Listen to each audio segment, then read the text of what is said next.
Hello and welcome. Hi. Hello. Hello. Hello. How's everybody doing? How are you? Hello. Thank you for everybody out there. Look at that. So much activity already. We got here just on time. Well, pretty dang close. I like it. Yeah. Thank you. I missed the intro. Like actually hearing it? Yeah, I didn't hear it. Or like there's a big musical or some musical number. There's some music. I kind of keep it out of the player audio feed because I know we're chatting in it. Yeah, it's not like our show. We'd rather just play music. Uh-huh. So how are you, Frank? I'm doing. That's how we are. How are you? I'm doing. I'm doing exceptionally well this evening. Thank you for asking. Fantastic. Good to hear. I'm both happy to be here and happy myself at the same time. So you can't beat that kind of stuff. No, that sounds very positive. Yeah, I don't know. I'm all excited. So let me focus because I got to do that. So this is a Dungeons and Dragons 5th edition game, and thank you, Reaper Miniatures, for allowing me in to play on this channel. Thank you to Sirenscape for our background and ambient music. And then we have awesome players, and I'm going to let all of them introduce themselves and who they're playing. And I'll start up in the traditional way with Bobby. Hello. My name's Bobby Jackson. I play the mighty and indomitable gnome bard Pugh, armed with my trusty warsham and positive mental attitude. I love it. Gene. Hi, I'm Gene Van Horn. I'm playing Gooseneck, the Lizard Man Barbarian, and hopefully I won't get killed by a fireball tonight because roasted lizard does not taste very good. Fireball. I thought it tastes like chicken. I don't Maybe know. we'll We find may have an out. opportunity to find out. We might find out, yeah. I hope not. Jason. Well, I'm Jason Wiebe. I'm playing Corncob Thunder Bludgeon. And he's a cleric, and he's pretty tough. And he just marches around despite his perpetual uncertainty. Okay, that's fair. That's fair. I mean, you did. Everybody did a lot of things last game, but it was definitely. I don't know if marching was involved. Maybe. Michael. Hi, how are you? My name's Michael, and I'm playing Abran, the more mighty and more abominable wood elf ranger with a anger management issue. I'm ready to roll initiative. And you're all. I always assume, Michael, that you are ready to roll initiative at any time. The dice never leaves his hand. No. I'm ready to kill that cleric. Something's wrong with that cleric. You think it's Aubrey? Oh man, I don't think know. we need to talk to the cleric before we, throw them under the bus. Yes, We'll find out. We'll say hi. Rhonda. I'm Rhonda Bender. I play Fathom. And in a few spare moments last night, I was looking through my tome, and it was like my patron put all these new spells in there, so I'm excited. I cannot wait to see the way they're wielded. That's the exciting part. I know. I possibly should be given this much power. Not any practice, and we're going into combat. Your patron wants you to have that much power. Yeah. They want to be amused. Jen. I'm Jen. I play Kay Nimblewit, a human rogue. And my cats are thinking about having a fight over who gets to sit on my lap while I play, so that'll be exciting. That they don't have the squirts. Those are all the cats, right? Context.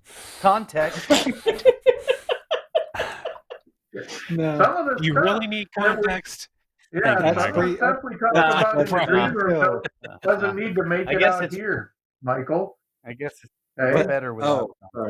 Loose lips sink ships, Every penguin has a watertight anus. it's something that we just keep quiet. Yeah, don't let Miko lick your face. Oh, I don't know if I can handle this. Oh, I can do it. I can do it. Okay. And now I remember why I don't have a puppy. Yeah. Ding, ding. So, for those that did not make it to the last game, this one is slightly unusual. They completed the partial of the discovery portion of it, but this story is kind of a two-parter. So, in the last session, they made it to a fairly small town that's having a problem with a large beast of some sort attacking during the night. And when, upon further investigation, they thought they might set up a trap for it in the morning, they kept watches in their room at night and heard it stomping about. And because of that, they went out, tracked it down, found out there were two of these large beasts, pursued it into the graveyard, managed to kill them, and they seemed to be sewed from mismatched human, or humanoid at least, parts. What they weren't necessarily prepared for was at the entrance to a mausoleum, a very large creature formed from bits and pieces of the graveyard, tombstone, gates, ornamental decorations that were on top, and took a couple of good whacks at people, which hurt them fairly badly before darkness was cast on it. And it retreated, you might say, down into the mausoleum, and the group retreated back, carried the corpse back to wake up the mayor again and go back to the Humble Hearth Inn, the Humble Hearth Tavern, though it does have a common room upstairs, which belongs to everybody. And that's kind of where we start tonight, in the Humble Hearth, with having technically completed our mission.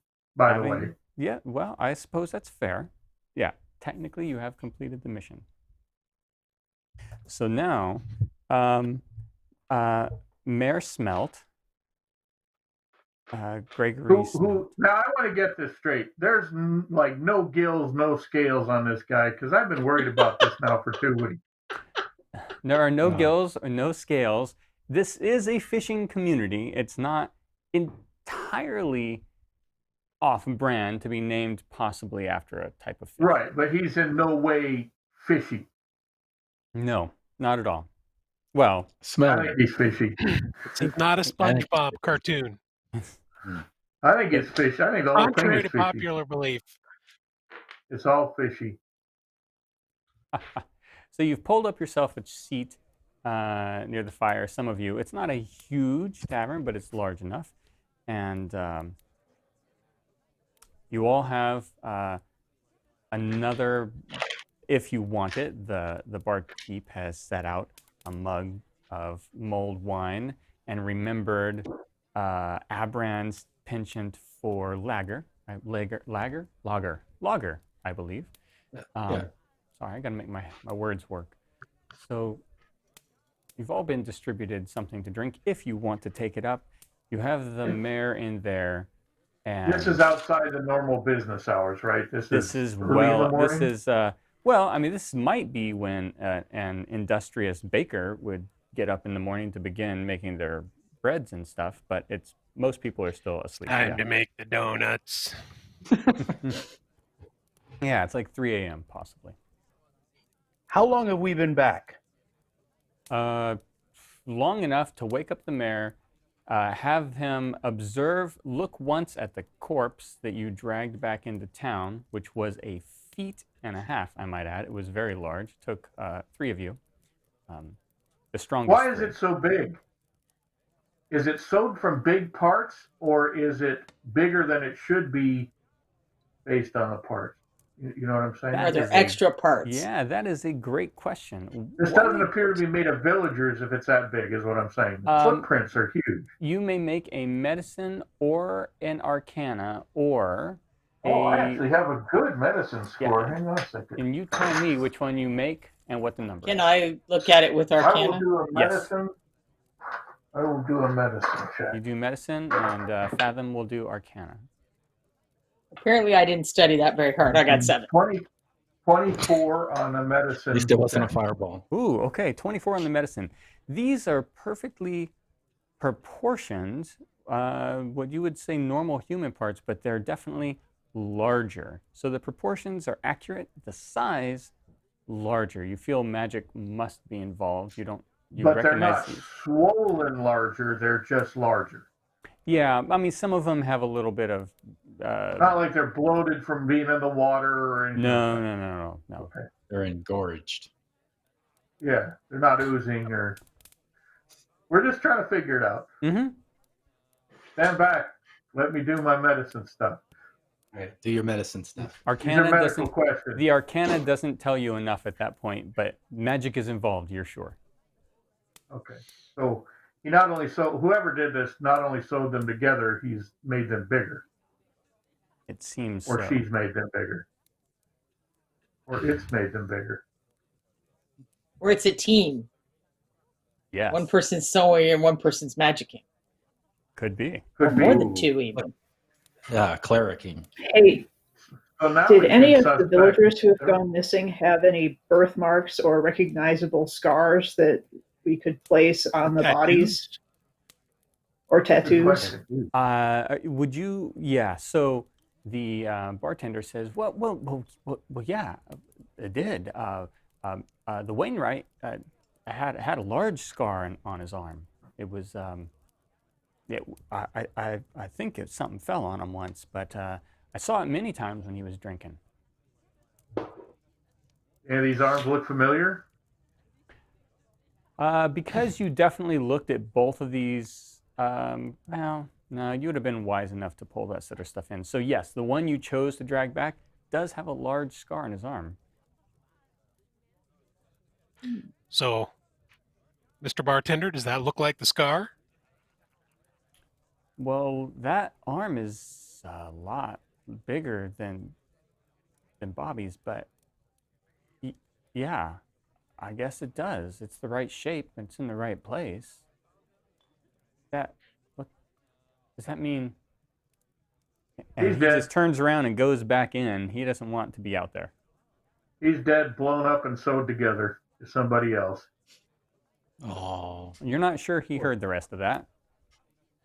Well, I could yell it if he's I was dead. going to console him with the knowledge that magic could make things bigger.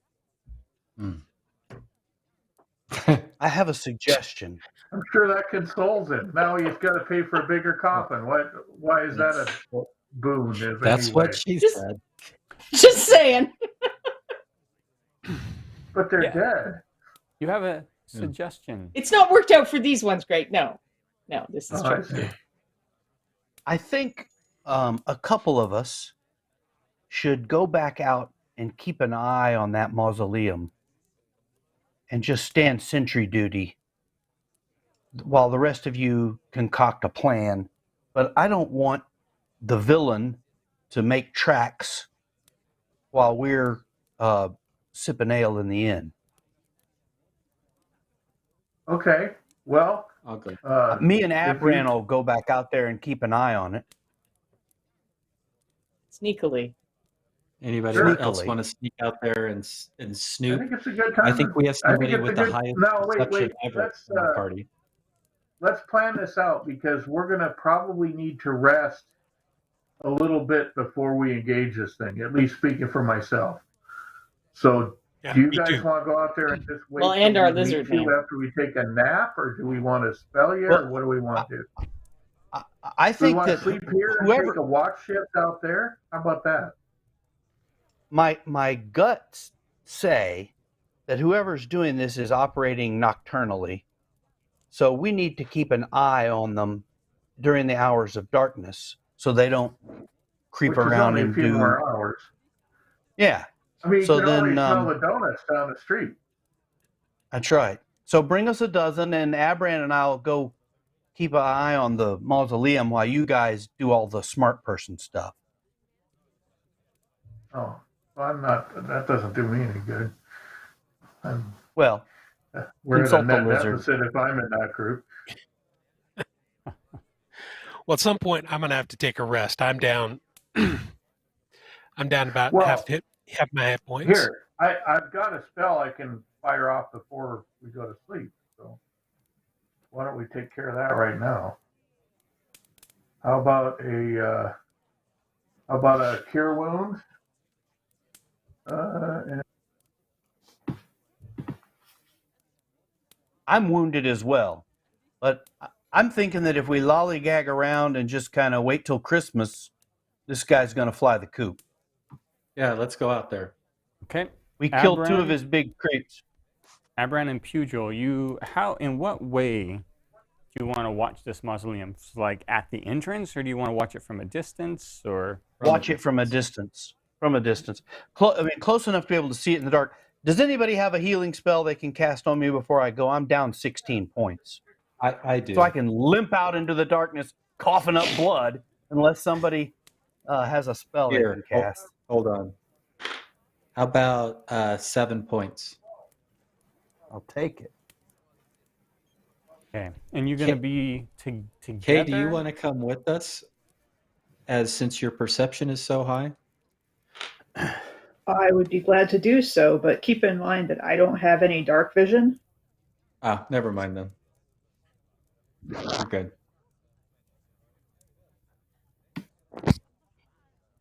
Okay. All right. So when you go out to the, let's take care of your little trek out there first. A lot of stuff will happen in between, I'm sure.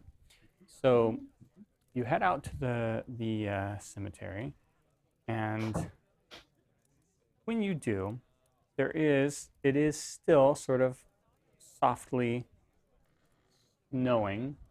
It's still cold. And you're within a good, I don't know, that's about 60 feet there from the entrance of the mausoleum. Do we both want to stay together there behind the largest tree? Do you want to split up? How do you want to observe? The nearest cover. I want to stay in cover. I want to stay together, providing Abran is not offensive. Okay. And I want to be able to see the entrance of the mausoleum. I would say right outside the mausoleum, you see at the very bottom of the screen there's a little, well, not a little, but a large plinth on one side. You could take cover behind that and observe. That's the nearest cover to the entrance. Let's do that. Okay. Okay. So right behind, Abran first. Other side plinth. Yeah. Yep. All right. So we'll let you go over there. What is your passive perceptions? Pugil, what's your passive? And Abran, get ready. Mine is an 11. Okay. Abran, what's your passive But I'm very diligent. Mine's a 15. 15, okay. You're very diligent. Yes, I am. It's like, I'm not very smart, but I study hard. Okay. That's right. Okay. I will leave you there then, observing this in the cold. At least you had a little ale, maybe, or mulled wine before you left to warm up your bellies. I'm not sure. And we'll go back to those inside the inn. The mayor is with us, right? Yes, the mayor is there. He is sweating. He is a little bit scared because you told him the story, which means make an insight check. For those still with the mayor, you may make an insight check if you wish. Figure out what's on his mind. 12. 9. Okay. And 12 for Fathom. And Kay, were you going to make one? 5. Oh, okay. Fathom, you're the most insightful as you observe them. Oh wait, Corncob's there too. Corncob, what was yours? Corncob. You're muted. We can't hear you, Corn Sir? You might have to refresh the connection if you... It's a 2. 2? 0. 2-0. 20. Natural 20. Okay. I'll assume you meant natural 20 while you're refreshing that connection. And in... Okay. Are you back? I still can't hear you. I could kind of hear him from a distance. Yeah, there was all like a very faint. Yeah, it's like he's shouting all the way from Spokane. Not likely. Oh. I cannot hear. I rolled a 20. But I do know you have a 20. But I Oh. also don't want to tell you what's going on when you're not here. I'll let the connection refresh one more time. And then I'll at least explain it even if we can't hear you. Yeah, he's a While we little work it frozen. out. Yeah. Assume he's refreshing or rebooting perhaps. Okay, so if he's rebooting, then let's describe this. I'm going to assume Corncob's going to share this with you because the lower numbers aren't necessarily enough, but the higher numbers, 15 and above in this case. Oh, he's moving. He's moving. No, but we can't hear him still. But we can't hear him. And we'll tell you what's happening though. And then we'll fix that. So the mayor is 1. That's a good roll. So he's nervous because it's true. You've fulfilled your duties. He now has to fork out 500 gold. He knows that. He's well aware of it. But he also knows there's a bigger thing and a worse thing. And he looks at you as pretty tough people who came into town. He always, from the moment you came in, he thought you were gonna walk through this no problem. And you look beat up, and you look, you're trying to rest. You look concerned. It's easy to see your concern, and that makes him really worried that you're going to run out or leave him, and he's not going to be able to handle this. So that is your insight, Corncob. And I know we can't hear you, but I'd like to ask him some questions about the cleric and how long the cleric's been with the town and what they know about him or her. Aubrey. I can't remember. Yes, Aubrey. She's been here, well, a season now, at least. She's, I guess, fairly new to her role, but Matthew passed on, and of course the order sent a new cleric along. We requested it, and this is a well-regarded. I know we look small, but we used to be a large community. We were the largest of these lakes, perhaps the largest human settlement. We used to trade with the dwarves back when they were in the mountains, and so there's what would you call it? I suppose tradition here for their order, and so they sent Aubrey along to watch after us, and she's been here for a season now. So it is typical for them to send someone that's from somewhere other than here, that you don't normally have a local person serving? Well, I can't remember when Matthew assigned. He's been here for all of my life. He passed recently, so Sorry for your loss. I don't know if it's normal, but I know that this is a sacred place. So I assume they would send their best out to help us. Do you know what the order considers sacred at your location? Well, there are stories, of course, of the settlers that founded the area, and many of them are buried beneath the church or beneath the mausoleum in the graveyard itself. They're interned there, and that's, they honor their dead. And we honor Mr. Mayor, to your town becoming smaller than it used to be? Well, when the dwarven trade ran out, and then we come off the main path. I understand that you came, you came from the mountain home above, and you took the less traveled route, but the wider roads now would have led you here, and so we used to trade with the dwarves, and we were the only settlement around the lake. But then some industrious folk made the lake homes a little better, decided to put in piers and docks and deal with the freezing and cold around the lake. We're not on it ourselves, so we don't have to deal with it as much. But they have to deal with it quite a bit. That makes sense. Thank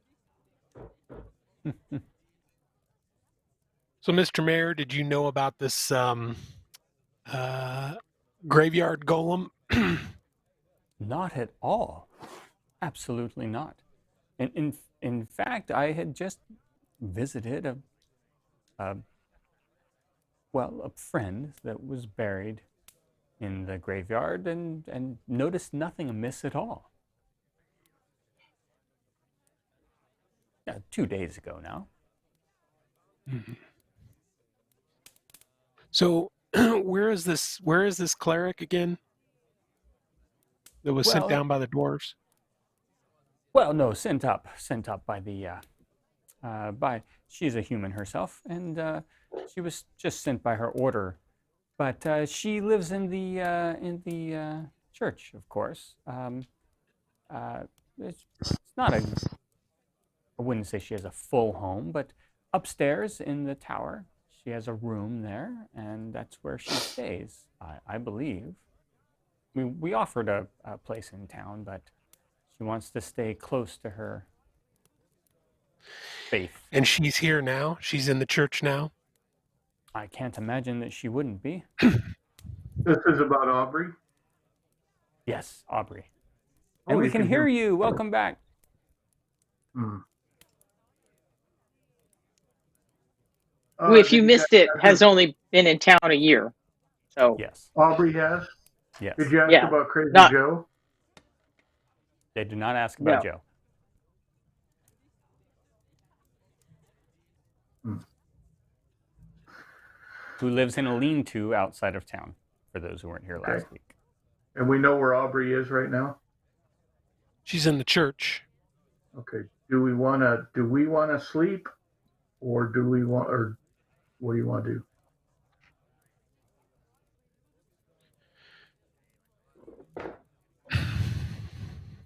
I wouldn't mind. I mean, Anybody? does this count as a short rest at least? You can count it as a short rest, absolutely, which is highly beneficial for you, Fathom. You almost only need short rests. But that might not work for others of your group. Yeah, if you guys need to rest longer. I need You've been to through get a lot. I need to get a full rest if we're going to go back this me evening. too. 'Cause I assume You we're gonna had go half back a this rest, I evening. thought. But should we go talk to Aubrey before the evening? Yeah, but not at 3:00 in the morning. No, I'm thinking. no, I'm not suggesting now. No. I mean, she might be busy. She has to make more constructs.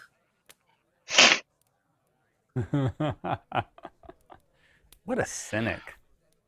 Why don't we, since Pugh and Abran are out of the graveyard, keeping an eye on this thing, why don't we set up a couple watches, and we'll spell them, and we'll rest, and that way we can get our long rest in. We can make sure that if something comes out of the graveyard, they don't sneak by us, and we can get back up to full. So Yeah. Okay. And it's 3 in the that morning, work? so it's going to be daylight and not too long. I would say at least in 4 hours, right? It might be, yeah, this time of year, it might be 4 hours before it's daylight. But there'll be twilight before that, or pre-dawn, whatever you want to call it. Okay, so Well, I'm going to go upstairs and go to bed. and then whatever you guys want to do, that's fine. But I got to get my beauty sleep in, or I just look like shit all day. Well, I can watch you guys and just sit quietly and double check I didn't miss anything else in this book. You're gonna go up to your 5-bed room. Let's. I mean, I can stay down here if you guys want instead. Let's just pick 2-man watches. They're basically on first watch. So why don't they take first? I'll take second. Somebody else want to take second with me? I'll take the last one. I think we only have 2 available watches if we do it like normal. Before it's whatever. Yeah, we because had Abram one. is usual. Are we going to take a long rest? I'll go with you, I would like to. Gooseneck. So a long rest is more than 4 hours, isn't it? It's 8 hours. Well, didn't we get some rest before, or that doesn't count because we got interrupted? Ooh, well, yeah, you got seriously interrupted. So, Yeah, we need to take a rest. So let's set up regular watches, and we'll do, when they finish their watch at 7, the next guys will go down, and then we'll go down, and we'll come back at 11 and be ready in the afternoon. Yeah, I'm sleeping till 11 though. I mean, I got to sleep till 11. Yeah. So you're saying that the people pulling watch are going to be observing the graveyard? Is that the plan? Yes. Yeah, we'll swap you. The watch we'll do tonight will be in the graveyard. You guys are basically in first watch on the graveyard. So we're going to go to bed, and I and Fathom, is it Fathom that's going to come with? I'm going to spell you. So come that way we can shoulder get a long rest in. We can keep an eye on the graveyard and get back up to full strength before we go smash this cleric. Yep. That way Abram can get some fresh donuts for Pugh. All right. It's important. It is super important. Okay. Well, it is the innkeeper, by the way. You do as you so you begin to go down for the watch. I'm gonna take it that Abram and Pugh are gonna stay out here until their shoulder taps. So it's gonna be an entire first watch. In which case, Abram, with your passive, well, you're all actively searching. So both Pugh and Abram make a perception check. You cannot get lower than your passive. Great work, John. 23. Okay, Pugh. What do we add to it? Your passive perception modifier. Oh, no, I'm sorry. I rolled an 18 and then I add my wisdom, my perception, which is a +5. That's how I got to 23, right? Right. Yep. Okay, so I also rolled an 18 and my perception is a +1, so that's a 19. 19. Okay. You both did excellently. So about Do we get a diligence? Do we get a diligence bonus? No diligence. Okay. For your diligence, you won't be accosted in the middle of the night by strange things. So good at those dice rolls. Very good dice rolling. Oh, teacher, do I get Well, of course they're good because he's using. I trip Abram and push him down the stairs. Reaper Miniatures Pizza Dungeon dice. Abram. Oh my gosh, Abram, I'm so sorry. Make another Not really. character. That was a joke. So as you're watching, about the same time, you both hear like it's you're not sure if you feel it or hear it. It's a very low frequency thump that you feel like it's in your toes and legs as it reverberates up, but you think you can hear it too from somewhere beneath the mausoleum. Ooh, cool. What do you think? Not cool. Jean? I think Cool. yeah, not cool. Neither of us can cast fireball, smart aleck. Yeah. Got no fireball. Mm-mm. It sounds like they're building more constructs down there. That's There's cool. a construct factory going on. Well, let them thump. As long Let as 'em thump. as long Okay. as long as you know, relatively weak and small enemies don't try to escape.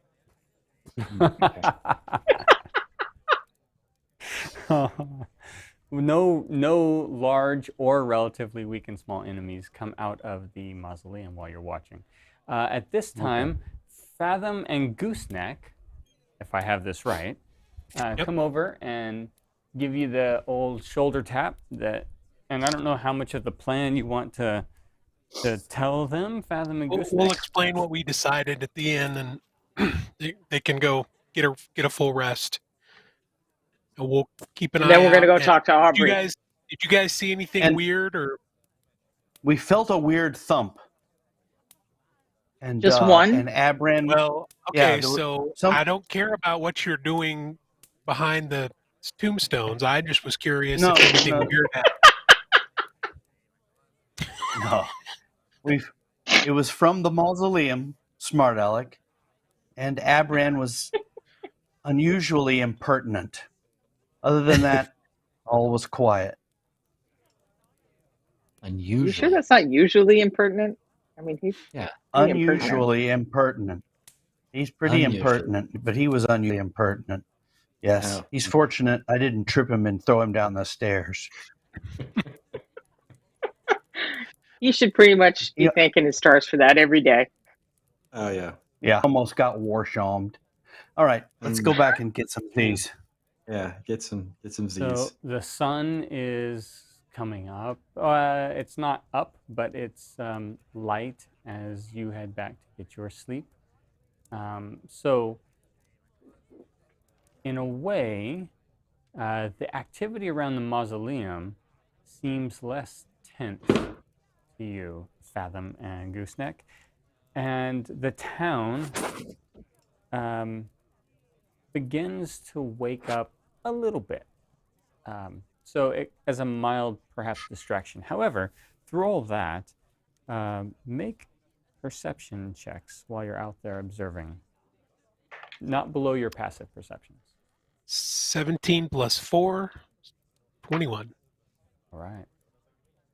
10. 10, okay.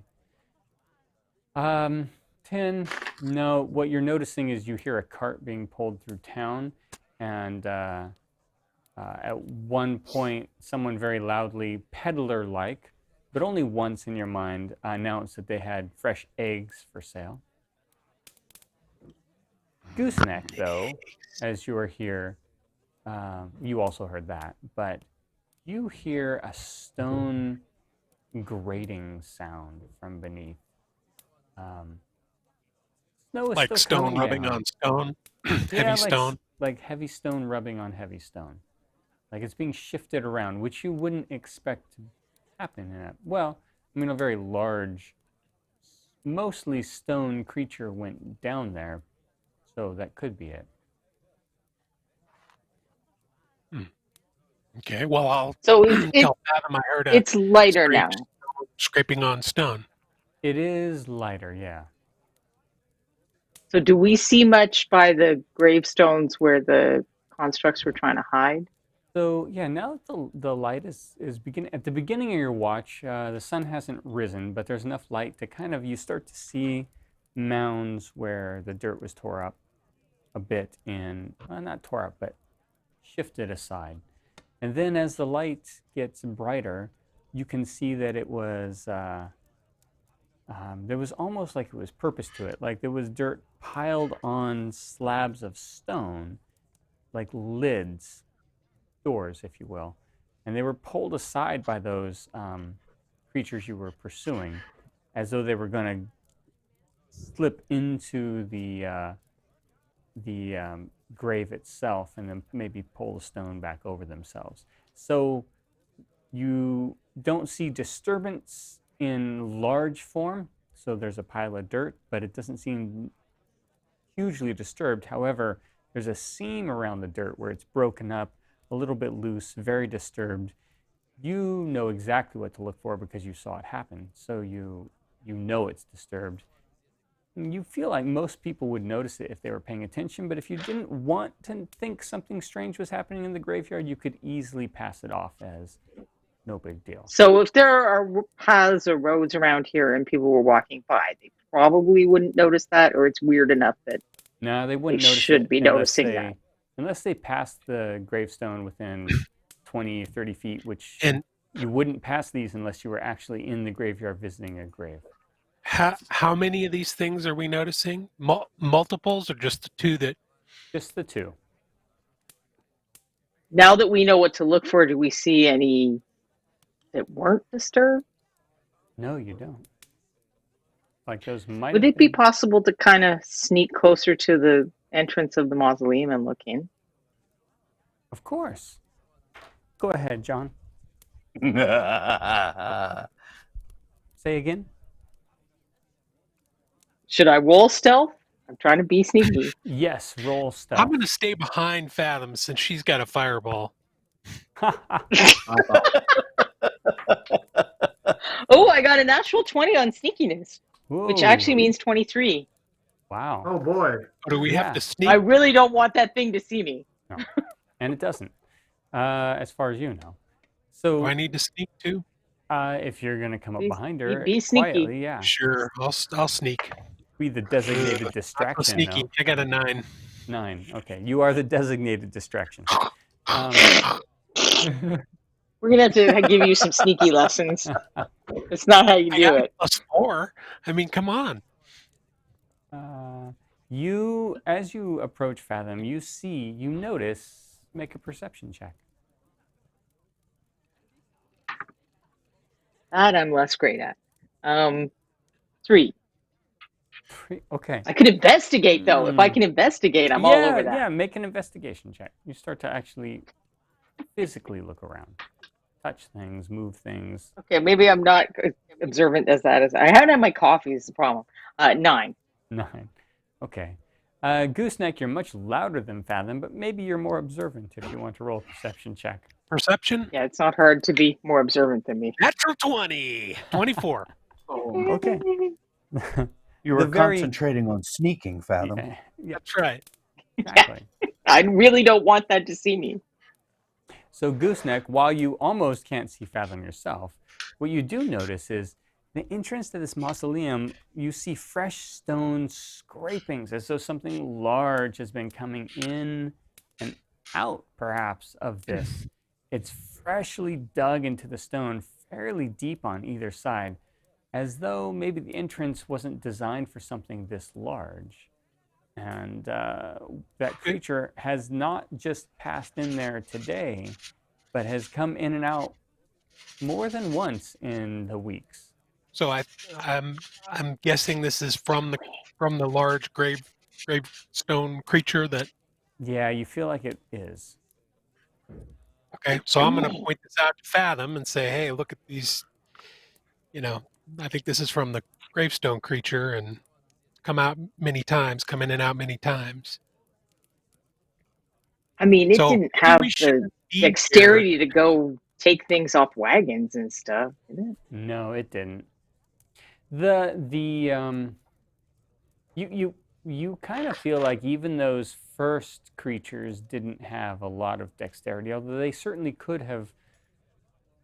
They could have gone out and grabbed things and brought them back, but maybe not rifled through detailed items.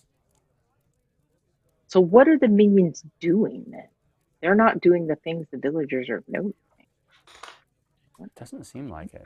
Although all of the things you've seen are very capable of abducting people, which is one of the things happening. So That is true. I'm just curious, how far are we into our watch? At the point that Fathom, gets partially bored and wants to go check out the entrance, probably halfway through. Okay. Fathom. Oh, there was weird noises. I'm still down on my hit points. I need to go back and finish this off before we tangle with a giant gravestone I creature. gave you 24 hit points back, Gene. Did you record that? No, you must have been muted or I something. moved my big spell on you and my little spell on Oh, okay. Pugh, Well, then so you had never mind. 24 more. All right. Sorry. Well, Fathom, if you want I know to, I'm back go sleeping, tangle but with I this needed thing, to No, I interject just that. wanted to see if we could see anything. I mean, if you want to go hide back behind the thing again, we can hide back behind the thing again. Since we heard that weird noise, I thought we could kind of look and see if we got more information. so we found that there's scratchings and this thing has been going in and out. Yep. I don't think we should go in there because it hurts Oh no, when no, it no, hits. no. You got No, a let's not go fireball in there. human and a lizard man. What more do you need? You could take this thing on by yourselves. Can we see the like Or the she'll actual have to church fight you building blow from the where we torches. are? Yeah, absolutely. If you look, it's probably 100 feet away from this mausoleum. The And we church don't is see where anything weird over there? Where we killed the No, person. it just looks That's a like a great shot. large church that's looming over the whole town. Actually, honestly, it looks larger and more important than everything else in town. Does it look like the cleric lives there, or there's probably some other house or something? There's a large tower that goes up the center. It's actually in the right portion of the screen there. There is plenty of space up there to live, and by what the mayor and barkeep said, that would be where you would expect Aubrey's quarters to be, in the upper portion of that tower.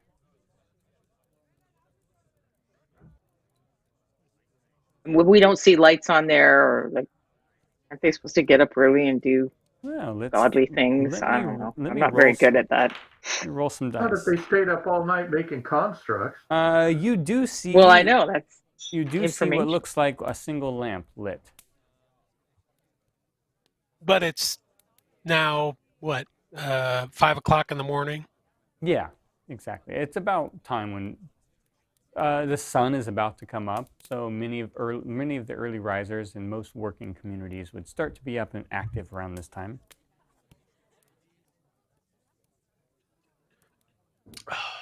Okay, so Let's stay out of sight of that window as well as the doorway. Okay. So can we keep an eye on the church and this mausoleum? Yeah, you can. You can do both. Split your attention a little bit. Yeah. Okay. So you go through your watch. You see no one come out of the church. Nothing else changes in the mausoleum. Now I think we have Kay and Corncob, right? You want to go tap them or to do your watch of it? Oh, I'll let Ann move the mini. Now, I have a question. Oh. Did Corncob cast a healing spell on me before I went down there? Yes. Yes. How many points did I get back? I believe it was 11. It was either 9 or 11. Okay. I think it was I'll take double 11. digits. Yeah, I think it was double digits. Sure, 11 is fine. I approve 11. Why not? Well, it may have been more, but I'm pretty sure it was 11. Because you got my little one and the lizard man got the big one. Okay. So, Kay and Corncob, are you going to relieve them of their watch so they can finish their rest? Have I slept enough to recover my spells? You have, and now you just need to do a little bit of praying in the morning, Okay, which so you it's can do like while 7 you're o'clock watching. then? Is it 7 o'clock or so? Let's see, 3. No, it's more like 9 o'clock. Oh, good. Well, then I'm fine. Okay. Yes, I will go. Well, now, do we want to do watch during the day still? I mean, I'm happy to go over there and study my spells. That's fine. I assumed you were going to do the full everybody watching, but maybe you don't want to.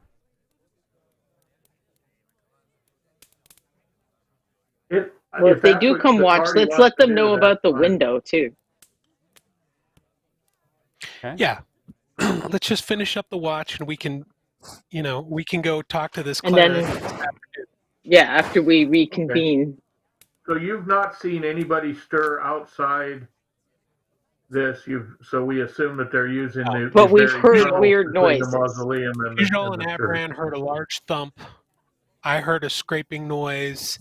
We investigated the entrance and discovered that there's large stones that have been scraped in. So we think the creature that Fathom put the blindness on, has come in and out many times, and we're keeping an eye on the church because we know the cleric is up there, so we don't want her.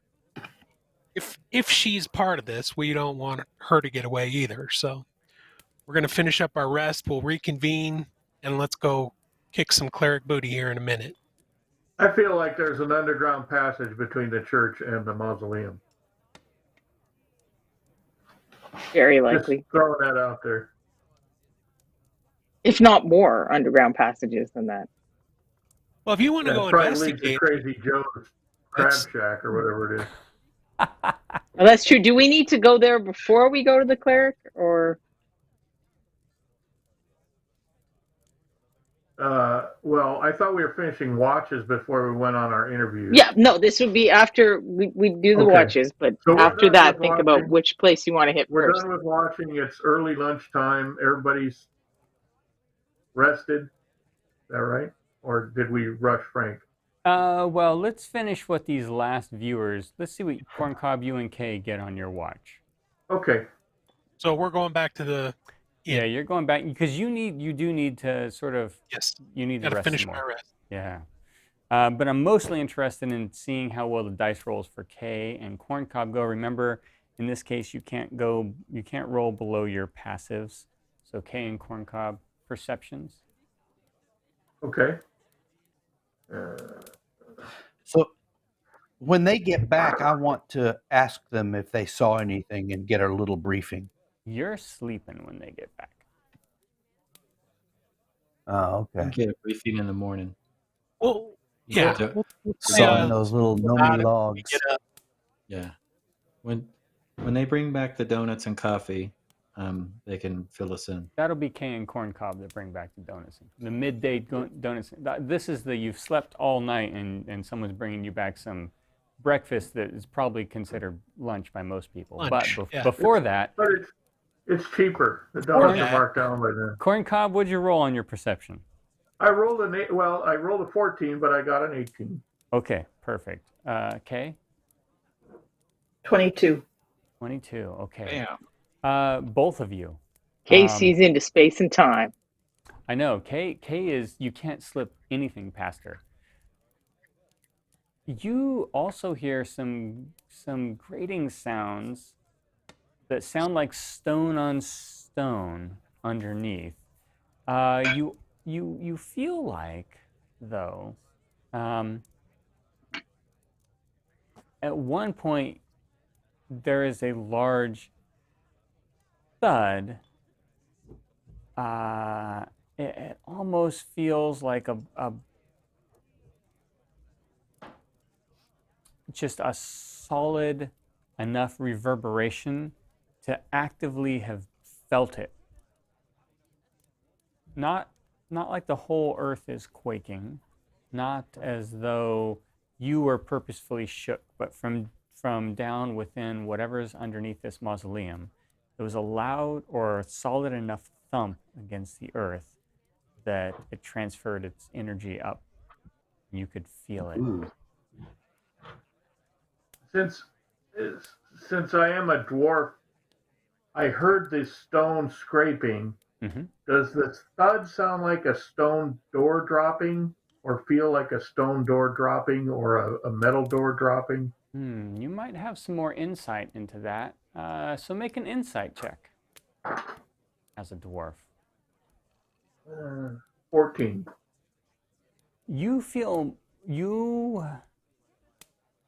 Yes, you recognize the sound from your youth. When you'd be moving, or when others would be moving large stones to clear passages beneath the earth, sometimes they wouldn't. Once you moved them out of place, you don't care if you drop them delicately or violently. It just feels like a large stone was dropped into the earth. It had that sort of settling feeling, not like someone was walking, because you almost feel like a stone when someone's walking is strikes and then lifts off. But this feels like it was just dropped and left. Like dropped into place? Could be, or yeah. Okay. No more than that, though, with your intuition. Well, obviously there's still stuff going on down there. I don't want to go down there and look by myself or with Hey, I don't think. I think we want to wait till we have better plans. There is. So Yeah, we need a plan. I say just dump a fireball down there, let it expand. you I going don't know. to? Do they go around corners? They do. I mean, this is They 5e. fill areas. Oh. In 5e, you no more have to. You no longer have to do like volumetric equations. They just fill a space and they go around all corners, and they always fill the 20-foot radius. Makes life Just roll easy it on in, people. baby. Just poof. Yeah, I wouldn't have taken it under the math version.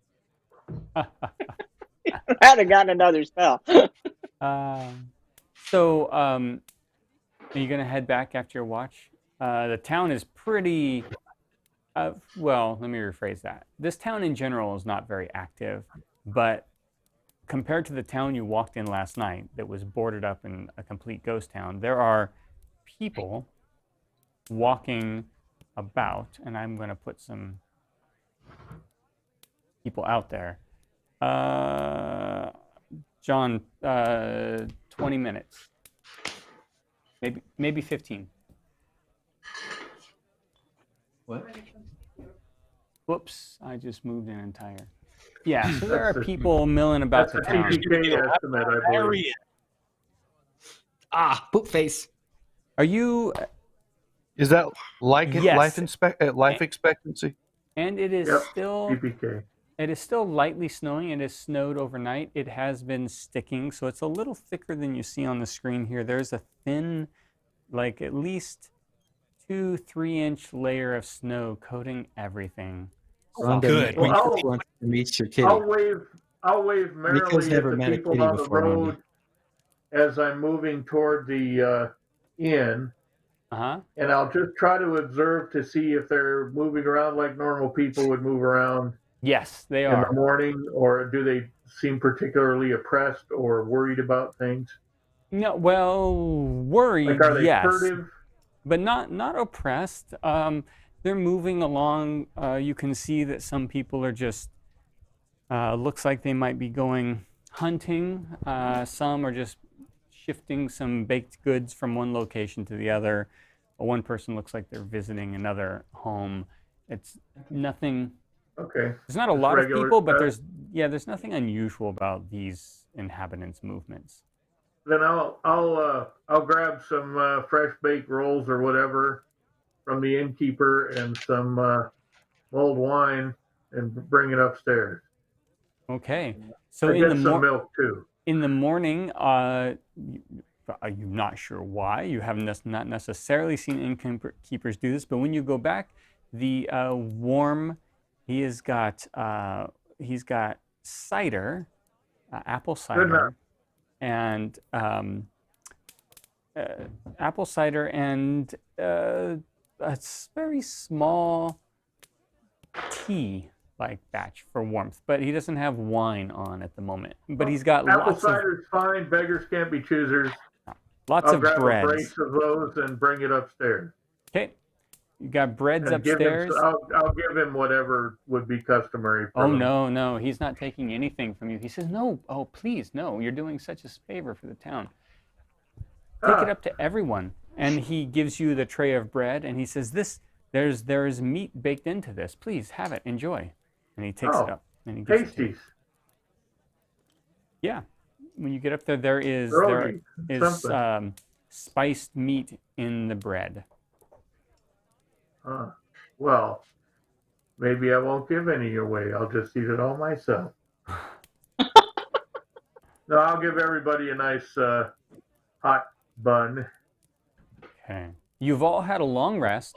You've all had a chance to commune or pray or study your books, so your spells are back.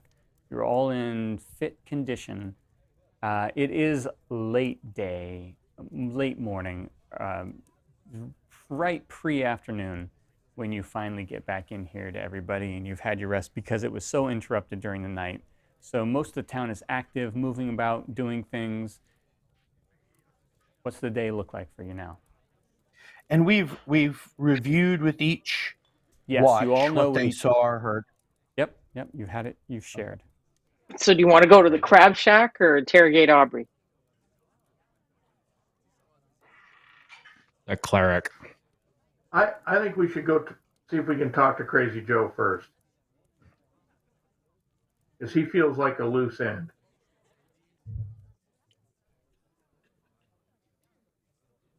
Did you hear me? Okay. Yeah. Okay. Sure. It did get really That's quiet there for a minute. Yeah, I want to make sure I was still on. I'm just thinking that he's kind of a loose end. Let's clear him up first, because if your impressions are correct, we'll have a longer session with this cleric that might end in some fatalities. So I just as soon try to get old Crazy Joe squared away and see what he has to say about his encounter. Is everybody good with that? Maybe he'll come help us. Heading Sure. towards Joe, who people think Yeah, are fine, but something's Hermits wrong that with. live in shacks are people that we want to have in our party. Right. Okay. Corncob, you're leading the way. Sure. Abran, I'll put you next. Remember, you guys can always object to this order. I'm going to put Gooseneck in the back of this traveling order.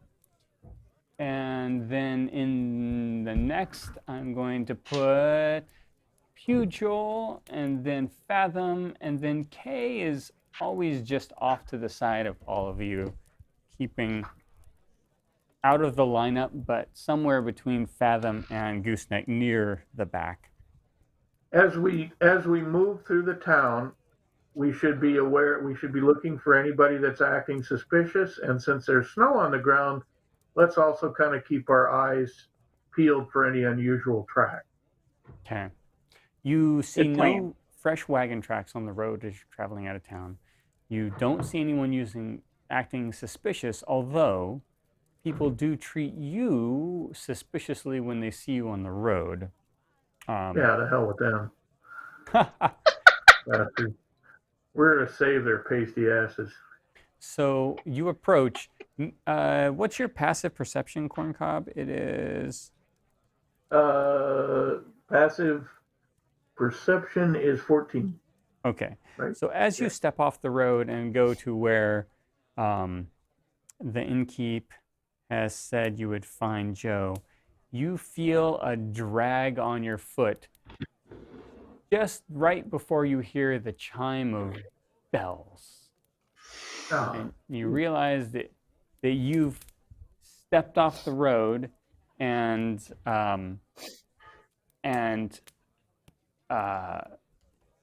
triggered the bells. Crazy Joe's got an alarm system. Crazy Joe's alarm system. I will jump back just in case I've triggered a crossbow bolt or something. Okay, Better bells than a claymore. You don't feel like you've triggered a crossbow bolt necessarily, but you see, if you take another step forward, there's another little, your perception is good enough to see another thin rope across, not even rope, twine across the path. And as you kind of look over to the right, you see it wrap around a tree, and you see it tied tightly back, sort of taut on a branch and ready to spring forth with spikes towards you and impale you were you to snap that rope. Yeah. And how far away is this guy's house? well, you see a tent sort of leaning against a large half-dead pine tree. However, as you look at that tent, in between it, you see a scruffy sort of gentleman, perhaps you'd say, come out. He's got a rake in his hand. The rake is rake fighting. Unnecessarily. I've been in a good rake fight in a long time. It is an iron rake, and it is unnecessarily sharpened. Let's wave and look friendly. Yeah. Hi, Joe. I'll say, hello. Are you Joe? Who the hell are you? I am Corncob Thunderbludgeon. I don't Rake know champion. you. You can keep moving. Well, we'd like to talk to you a little bit. The mayor has said that you've had some experiences that we'd like to talk to you about.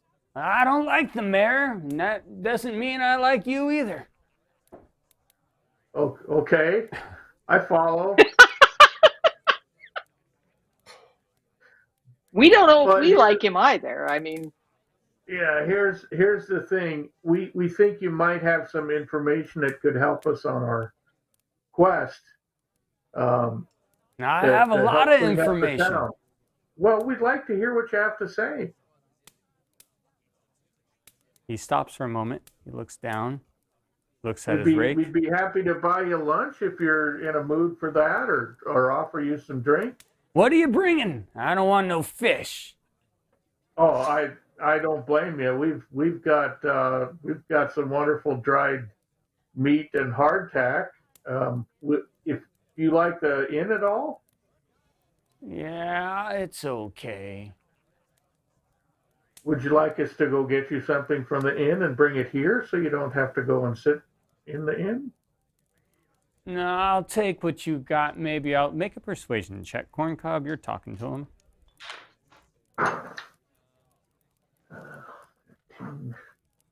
Or 17. Wow. You seem like a nice fella. You can come in. I don't have any weapons in my hands, so. Well, I got a weapon in mine. Right, I didn't say that out loud. I got a big club in my strapped to my back. That's it. So I'll try to appear as unthreatening as possible. Right. Well, come in. Okay. You can bring your son too.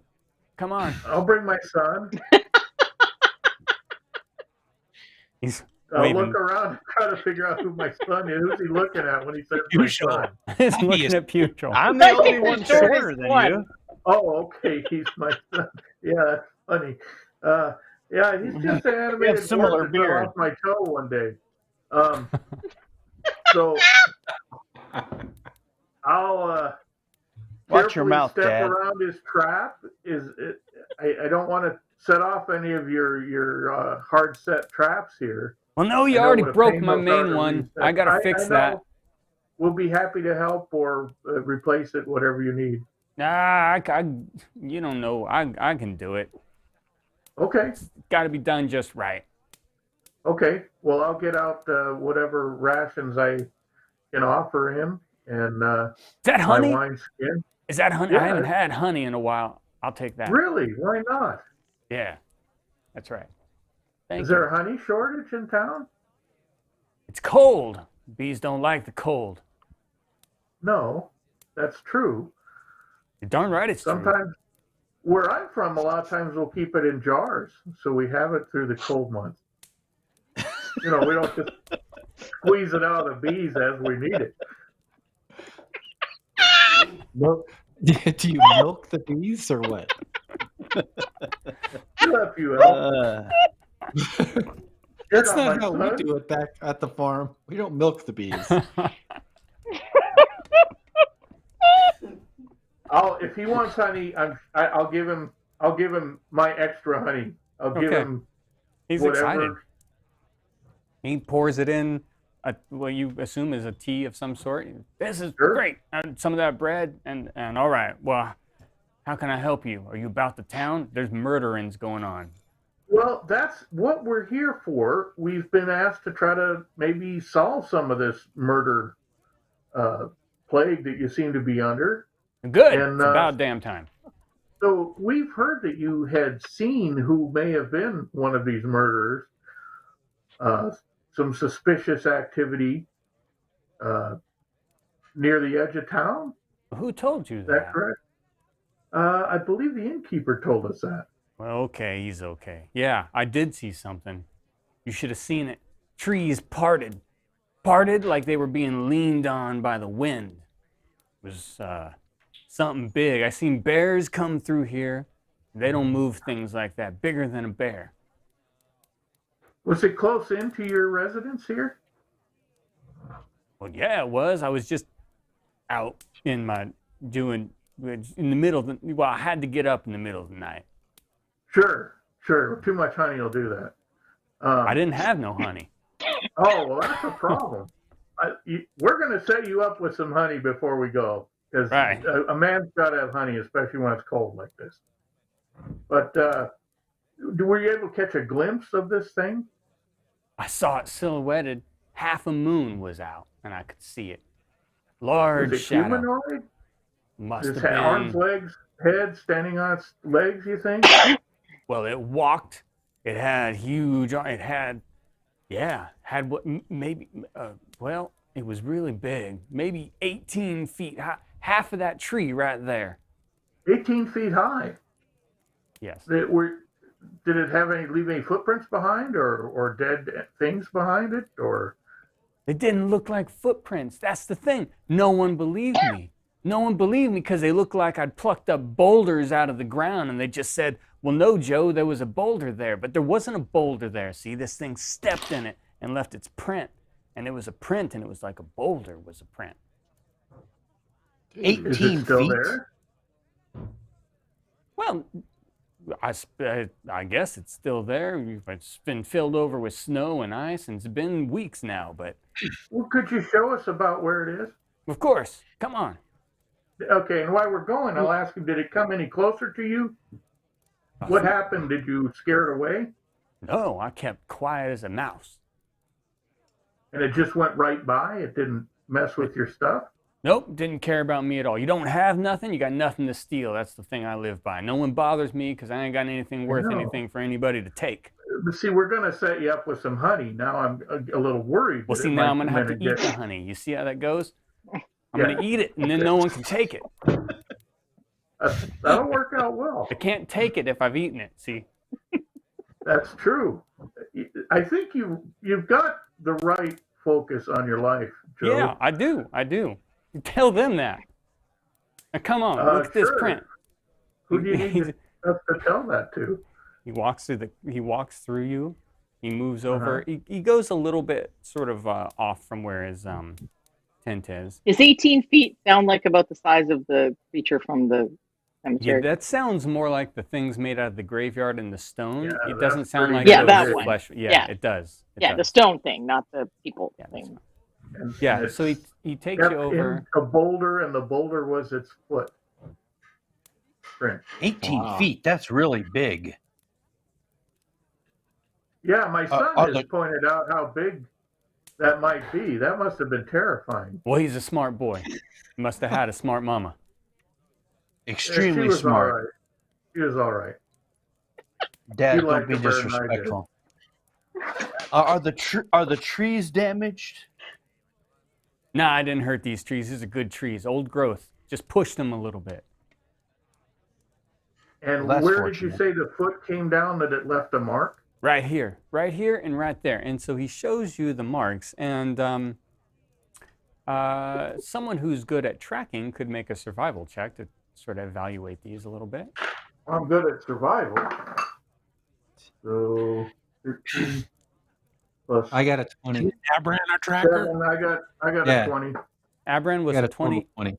20. Okay. Total 20. Not I got a 20 as well. Yeah, Abran. It's also got a foot in his ear. Abran is so you're both familiar. Those are good survival checks for both. Abran is specifically more skilled in tracking, so you can see it does have. Both of you can see that it's spread as though something was taking a step. Abran, you can tell the way it's old. It's very old now, but you can still see the way it sort of looks like something rolled into it and rolled out of it. You feel like this couldn't have been a boulder.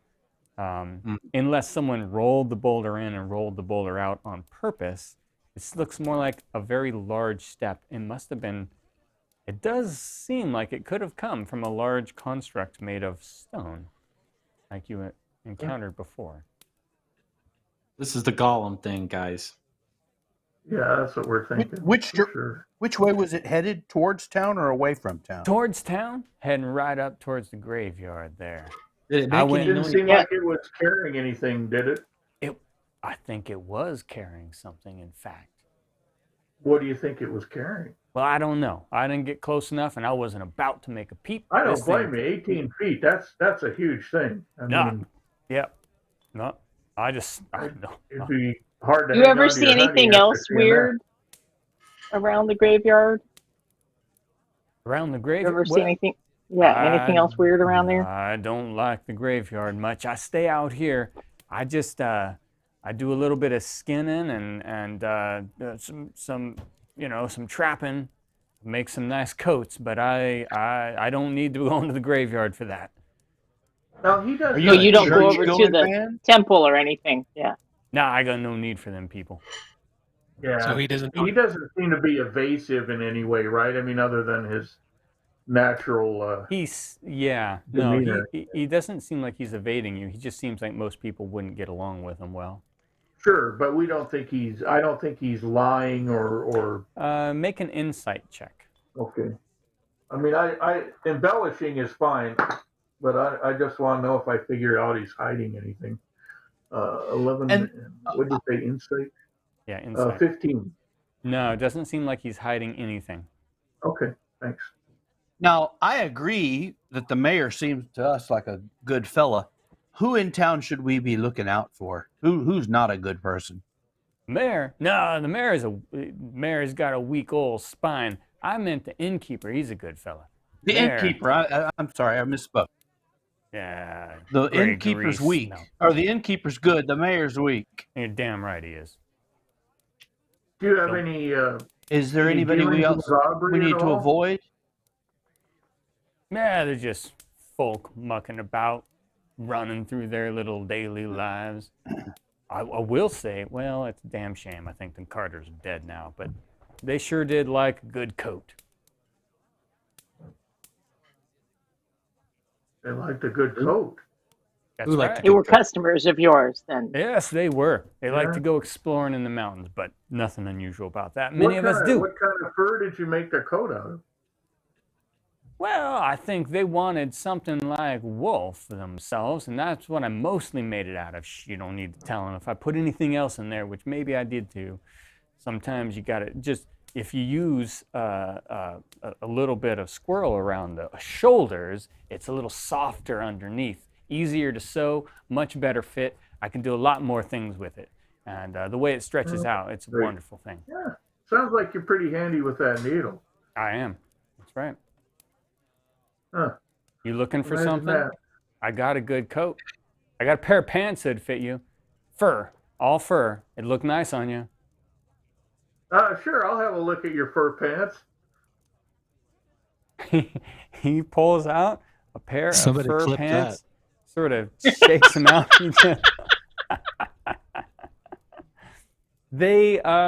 They're leather, they're fur around the outsides, around the brim, on the inside, on the upper part, and then they're pretty thick down around the cuffs. It probably Is it fur isn't. on the inside or the outside? That makes a big difference. Well, I'm sorry. I meant on the outside of the outside of the inseam. So not the inseam, but the Okay. outside of your legs would be Sure. fur. But the inseam, he didn't bother putting much fur in. It's it's if you want to look like you're wearing a furry pair of pants, it probably How much looks do you pretty want well for this made. pair of pants? This is one of the more unique pair of pants I've ever seen. This is well made. It's butter soft. Yeah, you know what? I'll tell you one thing more too. You fall in that lake out there, ain't gonna ruin this. That water just Yeah. roll right off it. And I got it That's oiled. exactly what I was thinking because I go through a lot of pants. You know, I You're don't good. swim You're a smart well. man. Yeah. All right. I suppose I'll buy that pair of pants off you. Well, right. Well, 5 silver. 5 silver. Would you take 7? Well, that's more. But sure, I'll take It is more, but you've been incredibly helpful to us. I'll I just take want it. to make sure his mind was working the right way. Well, thank you, sir. And hey, son, do you have any honey? No. Okay. I'll leave him. Can't with let all kids the carry I the have. honey. Yeah. That's not Well, fair. see, his mom told him not to give honey to strangers. Right. So Yeah. What? So as you begin to leave, do- you thank them, right? Oh wait, I'm sorry. Go ahead. I do Yeah. think it. I want to take a look at those pants with my nature skill to see if there's anything unusual about them. Okay, sure. Well, I haven't put them on yet, so I'll Yeah, just let hand him them put to it him. on first, then you can get all close. Yeah, model those pants, Dad. I'm not going to put them on here. I'm not anywhere near the lake. These are lake pants. Are we going to have to trim the legs off of those pants because they're going to be too long for He you? said No. They're a me. fit. They're a fit. They're a fit for him. So I rolled a he knew 16. there'd be My a dwarf nature that is a was ready to 7, part with his money. so it's a Wow. 23. 23. Wow. These look like they're made of otter. Oh my God! Otter For 5 pants. silver, that's a Otter bargain. pants. Yeah, 7. pretty slick. And the Next construction's good. Yeah. It's sewed together with what you would guess is tendon. Yeah, All right. we're definitely going to pay attention to how this is sewed together and compare it with how those corpses were sewed Yeah, together. it doesn't look the same. No, these are fine. They're surprisingly accurate, inline, delicate stitching, all done by hand. It's pretty good. I mean, you would have to want to wear a pair of otter pants, but the construction is wonderful. You know who you're talking to, right? I ought to wear some otter pants. Wow, Wow. I'm kind of jealous now. I am too. Yeah. I think son. next Well, time, maybe I'll pass next time it along to Gooseneck goes you. diving. Yeah, next time Gooseneck goes diving and gets all I'm lubed not up, going to you wear can no put other him on his pants shorts when he's done. and jump in the They're my water. pants, Keep his- damn it, I paid for them. Keep his lizard All bits right. warm. Well, thank you, Joe. We'll probably be in town for a little while. If there's anything that we can do for you, or anything that you remember, if you'd get a hold of us, or this has been very fun, and I hope that we will see you on the next pass through. Oh, great. Just keep that smell away from me. Oh, and don't go out that way. You already tripped up. I'm going to have to rewire that. Go out that way over there. Okay, and what way does he route us? So he kind of points you the way you came in. Yeah, we'll follow his directions. I'll keep looking for extra wires because he may have forgotten what he put there. Right. Or there might be a pit trap or some shit like Hey, that. I like you all. You can come back, but knock or something. Okay, We'll holler. sounds good. Okay. We'll holler. You look Thank you. good in those pants, Dad. I haven't put them on yet, son. Oh, okay. Okay. Short You player. Oh, we're done. We dragged the corpses into the town. We bought the pants, and now we're ready to go. Mission accomplished. I distinctly remember the guy bringing us here say, "Make sure and get some pants from Old Crazy Joe, because you'll never see the like of them again." I might have him check for magic at some point. I could check when we're quiet, I think. We'll double check. Magic otter pants Yes. might make me swim. they Oh. might. So Are they long or are they like No, Raquel Welch's pants? they look like they fit were me. made for corn cob. They're Yeah. stocky, so they're wide and short. They taper down a little bit so that they almost feel like it seems like it would be tight. So this would be like if I was to modern day time it, this would be like a dry suit for your pants area. Ah, okay. Cool. Well, there we go. So we maybe at some point need everybody get some waterproof pants to swim. You need to commission some booties and a turtleneck. Well, you should do that, son. I don't know if old Seems to Joe's be going more to your sell to speed. anybody but someone he really likes, but we'll Yeah. see how that goes. However, we are right at the break time. You've talked to Joe, and I know you probably have Aubrey to go to at least. So before we get to that, Yep. though, we need to take our mid-game break. There might be switching over of, I don't know, John will tell me, but until we come back, we'll have like 10 or 15 minutes, everybody out there watching. We're going to switch our technical directors. It's so fun. We get to start with John and then go with Justin. This is exciting. John did a good job. Why are you getting rid of him? Thanks, Yeah. John. Good Thanks, job, John. I think he wants to go home. He probably wants to Oh. go home. Yeah. You didn't Or- text or- us the poll this Or time. maybe he's already. I'm not sure. I'm not sure the situation. Anyway, so everybody out there, hang on. We'll get back to the second half in like 10 or 15 minutes. So I'll talk to you all soon. Bye, everybody. See you in a little bit.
So I put my knife back. Welcome back. Yeah. This is everybody at the entrance to the church. They've decided that this is where they want to go next, although I don't want to put words in their mouth. Is that accurate? Is this the place you all want to be? Sure. You Assuming guys want Aubrey's me in to- there, yes. You guys want me to do a cleric to cleric thing, or do you want someone else want to take point talking By to him? chop her head off with an axe. Son, do you want to talk Do to you him? feel like you need to have someone else do the talking so you can monitor for No, not cleric really, things? but I'm not the smartest. I mean, my charisma's okay, but I'm not the smartest person. So that's up to you guys. I'll be fine. I mean, I'll be fine. I was just going to present myself as a cleric to this cleric, and that's kind of how we're. I think that's a good strategy. Cleric to cleric. Do we Go for want it. to You have a employ professional bond. magical? Do we want to employ magic and attempt to charm this person? Once people are charmed, then if it wears off, they're annoyed with us, aren't they? Well, something like friendship is immediately very, very bad. The downside. Charm can be. They might. It kind of depends on if you make good checks afterwards out of the equation. Let's and go they on natural "Oh, you charm got me." first. Okay. Natural Can charm. I load up with detect magic before I get in there? It lasts 10 minutes, right? Yeah, absolutely. You could. So I won't look like I'm casting a spell, but I'm ready to So look is at that magic, just and I you sweep believe it's around, a look 30-foot. And that's a ritual cast for you, right? It's at will. Oh, that's right. You're because of the okay. And I have to concentrate, and it's within 30 feet of me. But yes, I'm definitely looking at these otter pants while I got it working. Yeah, look at the pants while you got it fired up. You know what? You detect magic on the pants. I got some magic pants. Oh, these are magic pants. Yeah, well, they look magic. I don't think I know how to tell you what kind of magic pants are, but you're going to have to put them on, and then we find out what happens. No, yeah, I'm not wearing them, but it's nice to know I got some magic otter pants. Put them on. You put them on, son. I'll put them on. You can put them on if you want, Don't Abram. put on my pants, damn it. I mean, if Corncob gives them to you. No, I'm not going to give him my pants. Okay, well then you can't have them because they're in Corncob's possession. They're his. Are you all ready to stun her with your abs, Abram? You know, if she starts looking fishy at us. Are we going to sneak off in a pair, or is Kay just going to sneak off on her own? I would guess recommend you could try sneaking off. That seems pretty sneaky-ish. I'll sneak off with Kay if that's okay with Kay. Yep, that's fine. Okay. Yeah, I like that better. That way, if one gets eaten, the other one can come back and tell us the other one got eaten, So and we you can all won't hope be it's there. Abram. You won't be there when we knock on the door. That's probably good. All right. Okay. Sure. Okay. Then Abram and Kay move off before you knock on the door. And you get ready to slip in behind them through the door, or just like go in a different entrance or something? I think we can slip in behind. Let's What do try you a think? different entrance. Different entrance? Okay. Okay. I'm good with that. Okay.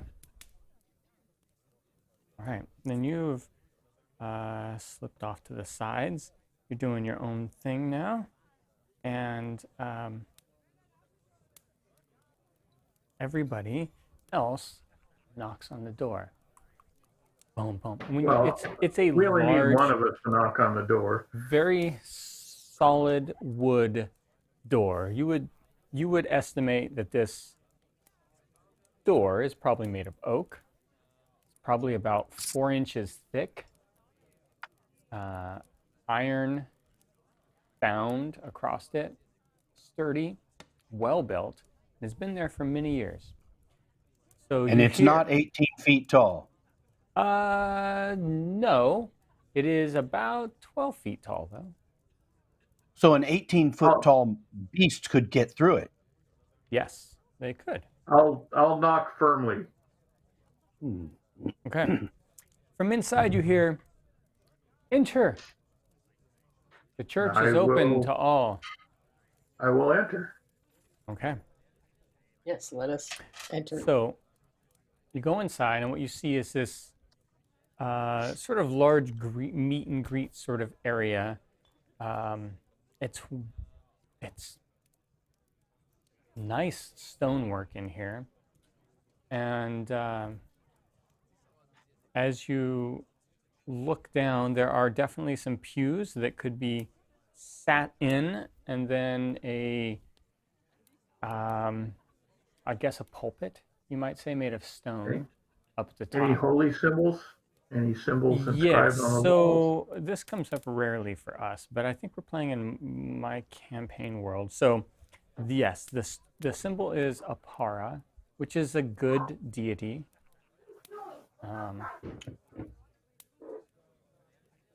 He's a good deity, and I know this. Yep, you know it. Okay, and I'll say thank you for allowing us entrance. It is I, Corncob, and I am stopping by just to say hi. I'm a traveling cleric. This is my party of friends, and I just felt like I wanted to say hi to the local cleric. Well, then please come in. My name is Aubrey. I look after this location. Okay, I'll come a little bit closer. Okay. Yeah. So you move up to her. I mean, I imagine she comes around. She doesn't just stand behind there. She walks around in front of you.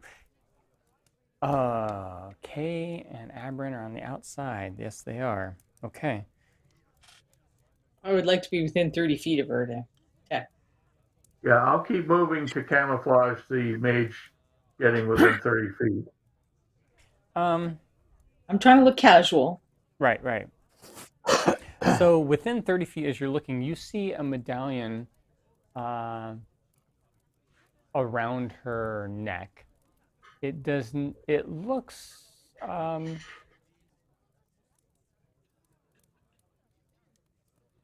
It looks not expensive, but well made. It doesn't have a religious symbol on it, but it is glowing, magical.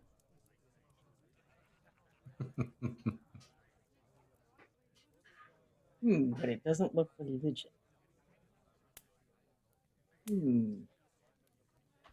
So, yeah, she comes around from the pulpit, and you are out up closer, Corncob. Okay. Do I see anything that looks at all out of place for a small town church that seems to lean good?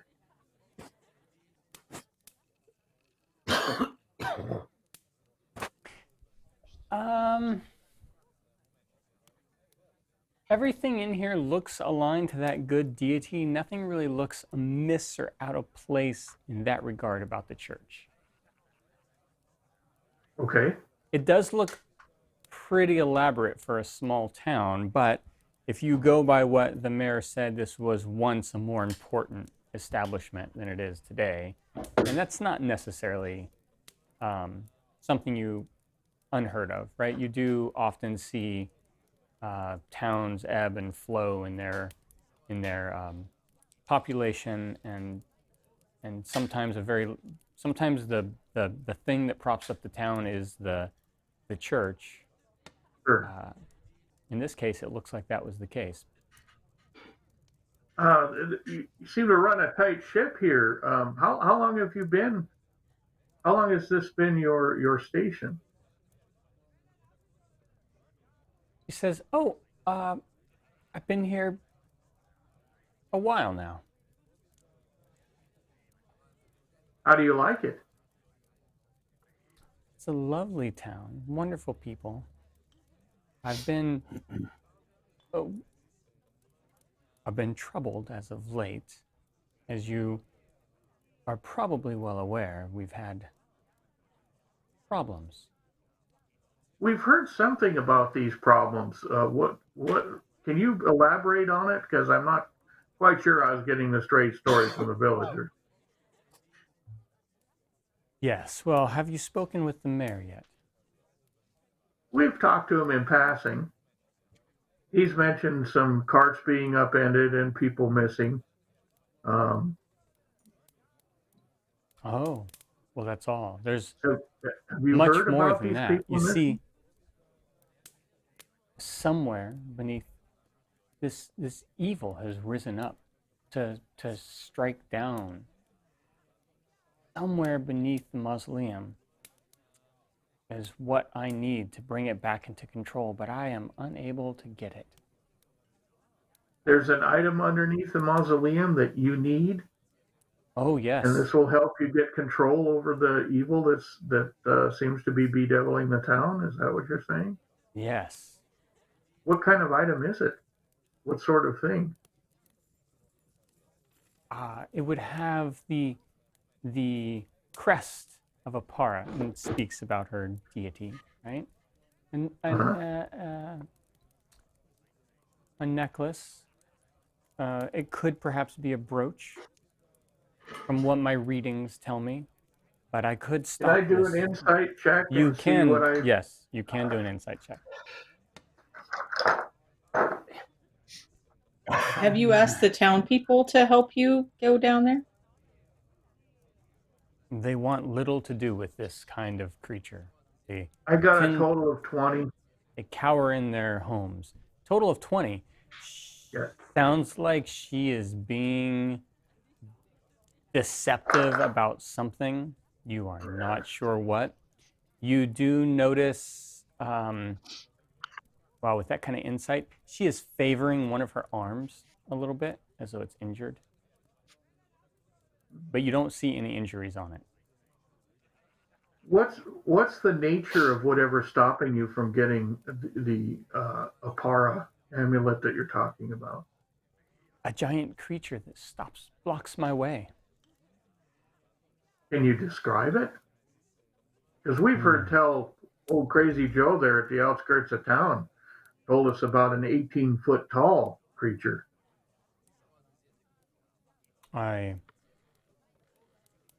So with your prior insight roll, you know that she looks nervous a little bit. She says, Crazy Joe exaggerates, but it is a large creature. It is made of stone. If I could get past it, or you could get past it for me and deliver the amulet or brooch to me, then I could put an end to this town's problems. I've been studying the books and tomes here. The books and tomes were already here when you showed up, when you came to work here? Yes. Yes. Like parish history, that sort of thing? Yes. Yes. And what insights have you gained from that? I have gained that there sometimes walks an evil in the land, and kept safely beneath the tombs is an item that the town's guardian of Apara can use to protect them. So, have you actually confronted this? You seem to be reticent to confront this by yourself, so that would lead me to believe that you've already seen it or had interaction with it. You already have a pretty watchful eye on her. She says, yes, I have confronted once, and she like rubs her arm, the one that's hanging a little bit at her side, a little oddly. And it didn't go well. I couldn't get past the creature. Well, you know... why would the Guardians put the thing that protects you on the other side of the thing you need protection from? Yes, a strange thing, I am sure.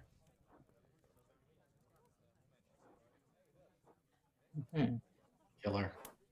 Could it be that you're rubbing that arm. Is your arm okay? I am a man of healing. I was bruised a bit. I have faith myself, though I do appreciate all assistance, if you wish. Yeah, allow me to prepare some things. I'm going to go over here and sit in this pew. My associates maybe have a few more questions about this. Of course, of course.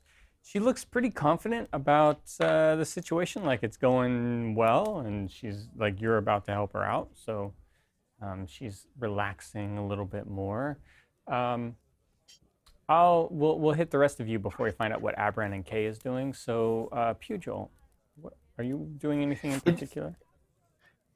Are the walls of the church as they appear in the miniature just kind of plain undressed stone? Are there icons or murals or frescoes or anything? Yeah, there's definitely iconography in there. There's reliefs carved into it. High in the sides, there are some. It's sparing. This is not like modern day, right? But there is some stained glass, even a couple of stained glass art pieces, both to the larger sides of this. If you can see from there, the large sort of T, the ends of the T on the right and left, there's a stained glass in each of those. And well, I want to walk around and look at the walls and the carvings and the iconography, and okay. I want to examine all the stonework to see if anything appears to have been moved or scratched, or if there are maybe concealed openings or something, big heavy stone footsteps. This sounds like an investigation. That's how I'm spending my time. Joel, make an investigation check during this.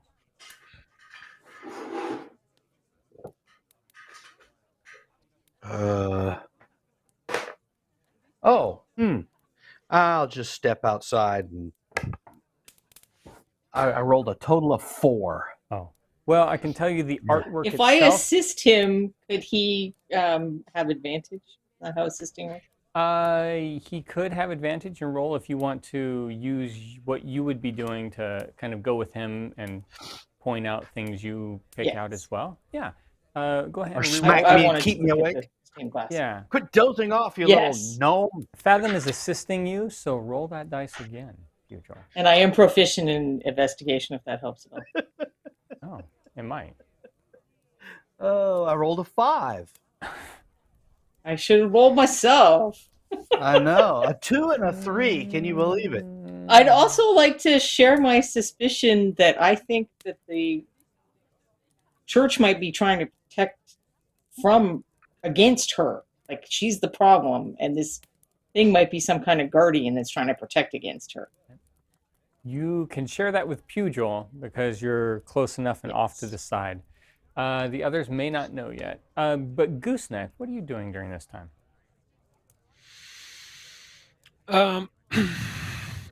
Well, I'm going to. I don't have much in the way of investigation. Taste her and see if she's telling the truth. Does she taste like truth? I mean, you could sit there and observe. You can whatever you like. You don't have to investigate. Yeah. I'll try to catch Gooseneck's eye and as imperceptibly as I can, shake my head no. Like I don't trust this lady. I'm going to. I'm just going to move up. Corncob is sitting in the pew, right? Yeah, he's in the pew to the right or left. So doesn't matter. I'll just move up and sit down on the other pew on the other side. If he's on the left, I'll sit on the right. If he's on the right, I'll sit on the left. Okay. Just right there, and because she hasn't moved, right? She's no, she hasn't. She's just standing there. Yeah. And I've got my axe. I'm just saying. Absolutely. Keep that axe ready. You're ready with the axe. I'm ready. I've been ready since we walked in here. Jumper. We're going to go, while you're having this discussion, we're going to find out what Abran and Kay are doing. So Abran and Kay, you're looking for another entrance in. As near as you can tell from the outside, so the windows are not the kind that open or close. They're solid glass or stained glass, with one exception. Up high on the tower, there looks like one of those windows open. And from what you know, that is the quarters of the cleric. And then as you go around towards the back, there's another door in. You feel like it would put you right very close to where the pulpit of a church would be. So there's really only two other entrances in, through the window or through the back door near the pulpit. Window. Okay. We're gonna try that. We're gonna go for the window. Okay. Athletics checks to climb up safely. I got a 19. Wow. Good job, Abram. And Kay? I got a 2. A 2. Oh, dear. That's not really what you wanted. Abran, you're up and in the window almost by the time that Kay begins to fall down the side. Can I reach her or no? Make a reaction, a dexterity saving throw. Okay. So it's a savings throw. Okay, Yes, so saving. that's 12 plus 8. I got 20. 20. Kay, just as you slip and fall, Abram grabs you. No problem to pull you up in. It was a little noisy. Some tiles sort of came off as you scuttled up a little bit, but you and Abram are safely inside a very comfy, cozy room. It's about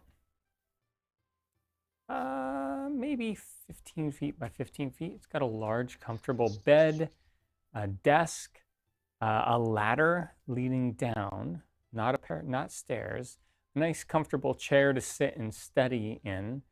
And you see some books and scrolls on the desk that have either been read or recently maybe even written in. So there's the location you're in right now. My investigation sucks. What about you?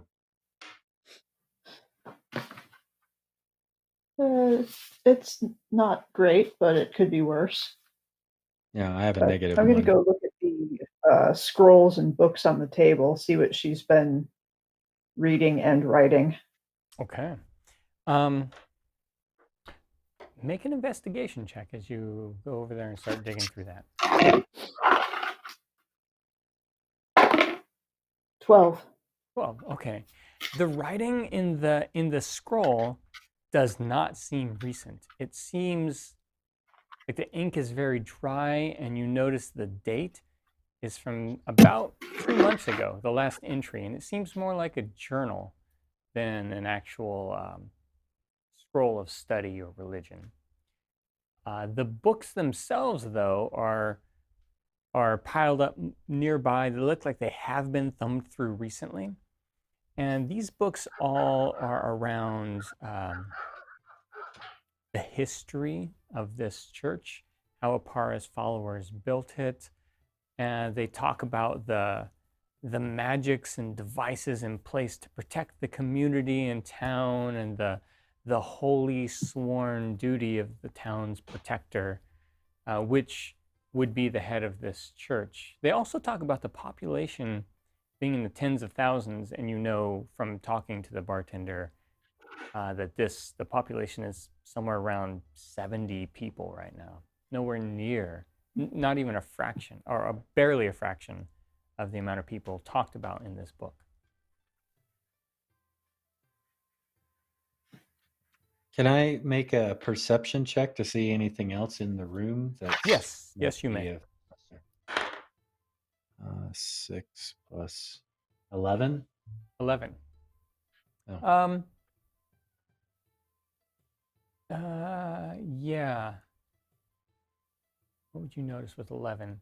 I think you would notice there's laundry on the there's a little bit of unkempt stuff. So it looks like someone's taken off their laundry. Instead of putting it in a basket, it's in a bit of a pile.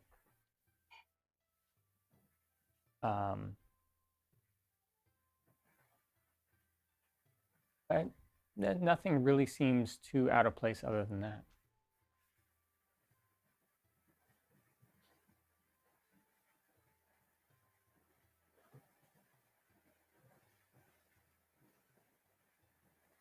Okay, or Abram. So does the journal look like something that she was keeping?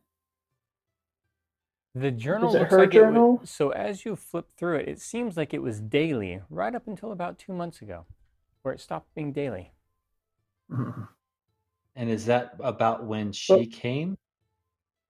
If we remember, she hasn't been here very long, right? She Do we know that?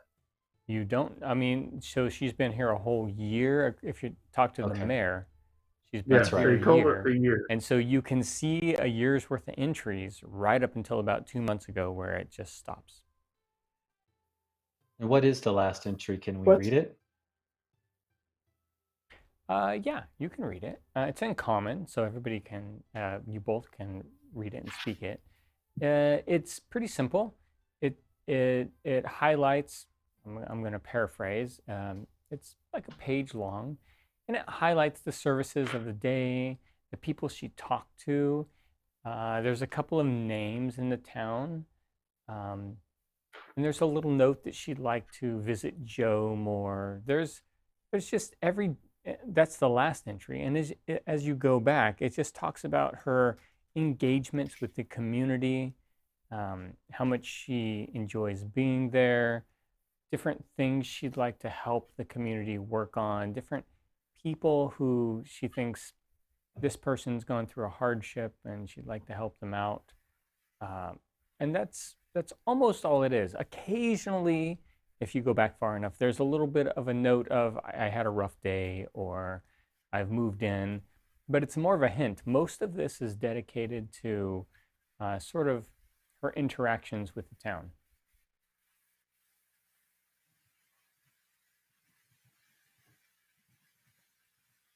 And none of the other books that are on the desk or scrolls or anything have any interest to us, or? Well, so this is definitely a journal as you read it, and it's the only thing that's been updated recently. The rest of them are books all about like the history of this temple.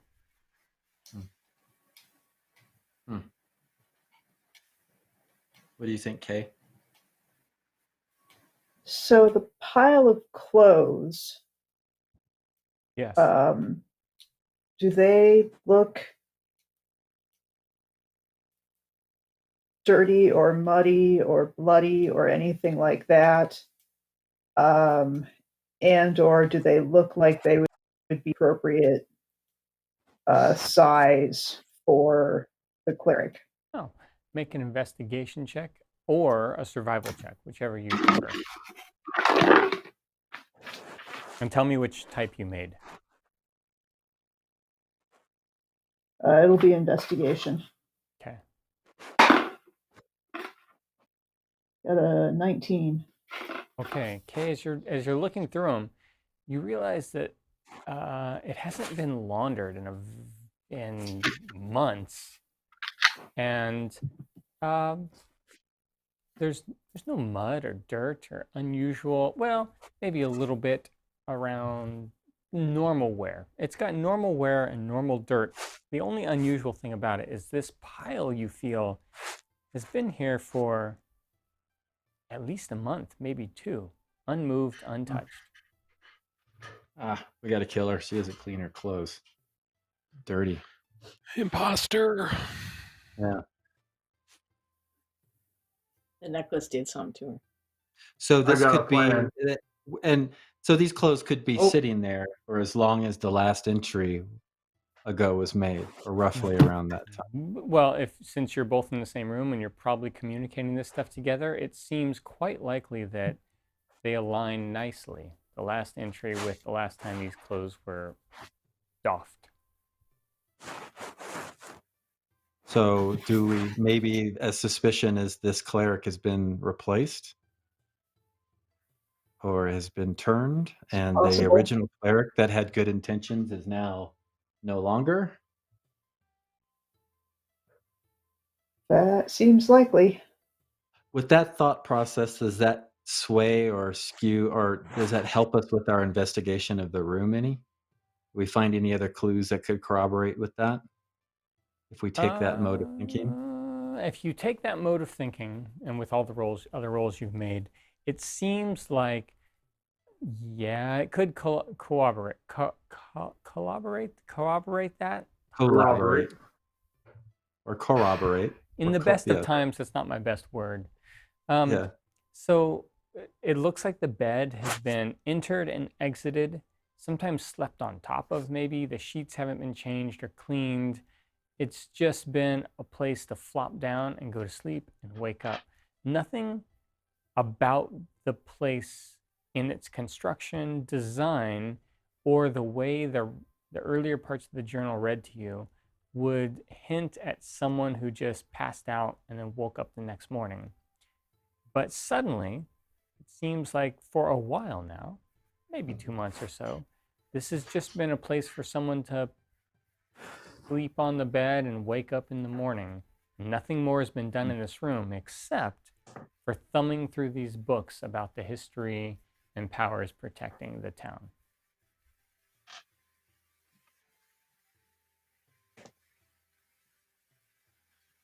So we could go ahead, Kay. You were gonna say something?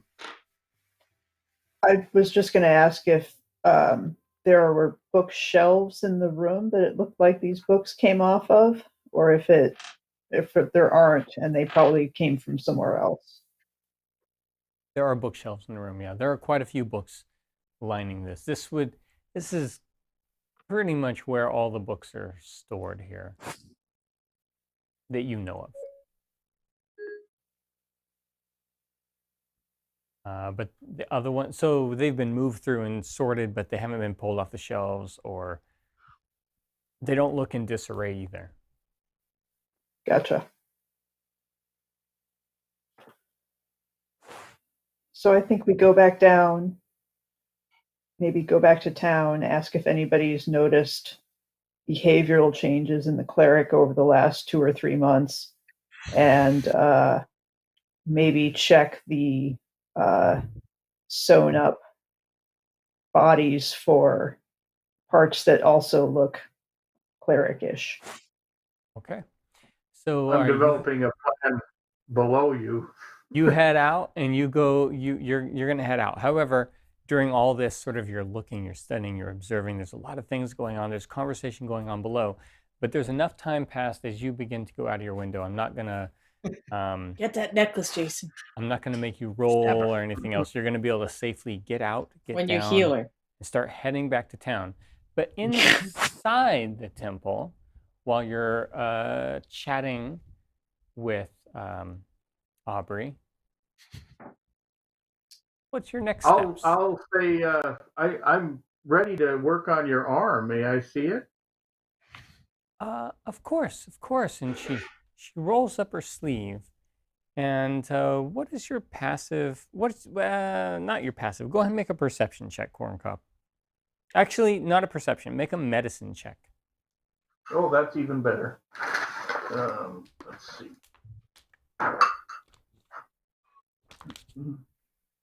And 7, so 20. 7, so 20. Is that what you said? I got a 13, and I get a +7 on my medicine check. Okay. I told her I was ready for medicine. It sounded like for a moment like you rolled a 7 and got a 20, and I was. No, I rolled a 13 and added 7. Yeah, I was like, wow, why are my skills so crappy compared to that? I hadn't realized I had such a good medicine until this turn. So, yeah, she pulls up her sleeve. She rolls it up. She holds out her arm. To everybody else in the room who is not skilled in medicine, like proficient in it, you all kind of want to avert your eyes. You see like a gaping kind of wound a little bit. It looks It looks a little bit gross. I mean, you've seen gross things, but there's no need to look on them a lot. Corn cob, it doesn't look real to you. I'll say. So you would expect if this wound was open like this, it would be bleeding out.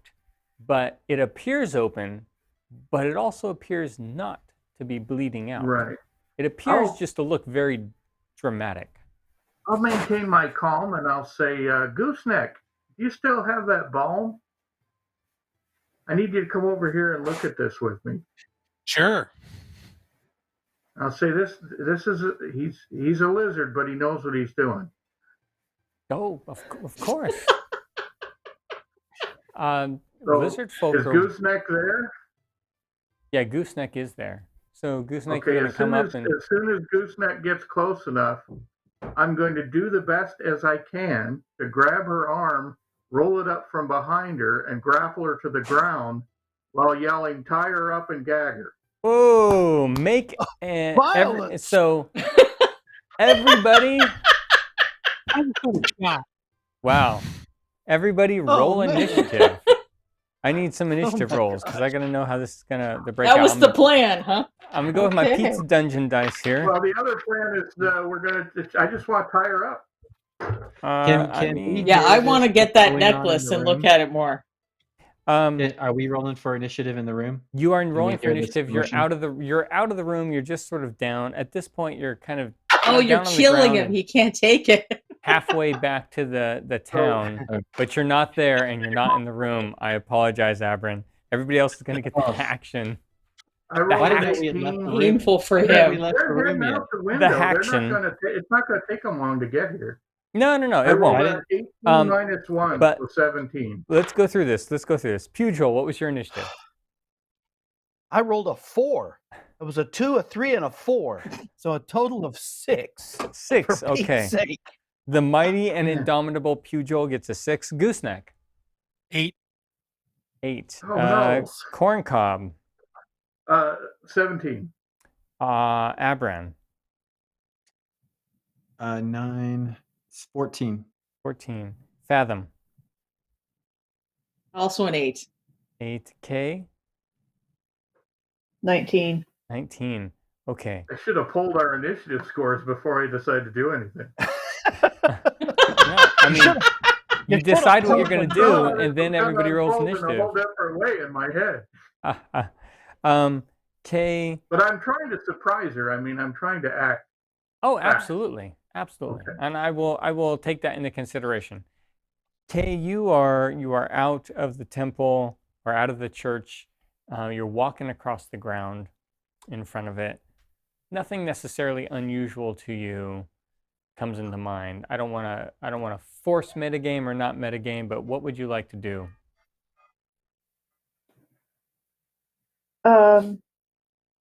So I wasn't intending to necessarily head back to town without the rest of the party. Right. So I'm thinking just kind of, wait outside the church for them to be done with their conversation. Okay. So to do that, obviously you have to know when they're done. So you kind of creep up next to a window to kind of look and listen. And as you do that, you see that Corncob suddenly jerks the cleric's arm behind her back and goes to grapple her and push her to the ground. As you move up to see that. So your move is doing that, but you can still have an action if you like, or more. I am yelling as well. I will just, tell Abram what I've seen. Hey, they're attacking the cleric. Yeah, Otter Pants is being the cleric. Let's go! Why the fuck are we outside? Let's go! Okay. Excited, my object right now is still subdual. Right. Not killing. No, okay. Understand. Yeah, but they don't know. You guys do what you're going to do. Killing time. Kay informs Abram about the situation that she sees. This cleric, make an athletics check, Corncob, because she's going to try to break free. She's going to wiggle free. I'm also pretty strong. I know. 15 plus 5, 20. Man, I'm getting... job. Ooh. So she wiggles and struggles, and it seems like a moment that just she's lithe. She doesn't look lithe, but she acts lithe, and sort of it seems like Right. she's going to slip She's a away. But bag of snakes. you were able to push her down and get some control over the situation before she breaks free and goes for a run. Corncob, it is now your turn. Corncob is going to use as much weight as I have to pin her to the ground while I'm yelling to tie her up. Okay, make an athletics check since it's weight and physical strength you're trying to use. Wait a minute, athletics. 19. 19, okay. Yeah, you pin her down to the ground fairly strongly. It's clear to everyone around you what you're asking for. You're asking what you're asking for. And it is Abran's turn. Abran K has just informed you that there's something going on inside the church. They're attacking the cleric. Am I still close to the door at the back of the church? Yes. I'm going to try to go through that door. Okay, you go through the door. There's a wall immediately, and you go to the right or left. It doesn't matter. As you break around the wall, you see Corncob just trying to leverage his weight and exercise some control over this cleric who's squirming around and trying to get loose underneath him. Now, I'm not killing her, so we could try to stun her. Yep, he's not attacking. He's not doing anything like that. However, what would you like to do? Because your move is basically opening the door, getting around the corner, and getting up to them if you want. And then you can do whatever you want from there. Channeling my inner gooseneck, I'm going to, with a elbow shiver, come down upon her to try to pin her down to the ground. Okay. Using more of a blunt attack. Make an athletics check. Okay. Ooh, natural 20 plus 6. Whoa, okay. Abran, yeah, you come running in, wham, bam, Corncob. You're struggling a little bit, but Abran, you've suddenly, from out of nowhere, Abran comes off in. the top rope, baby. Yeah.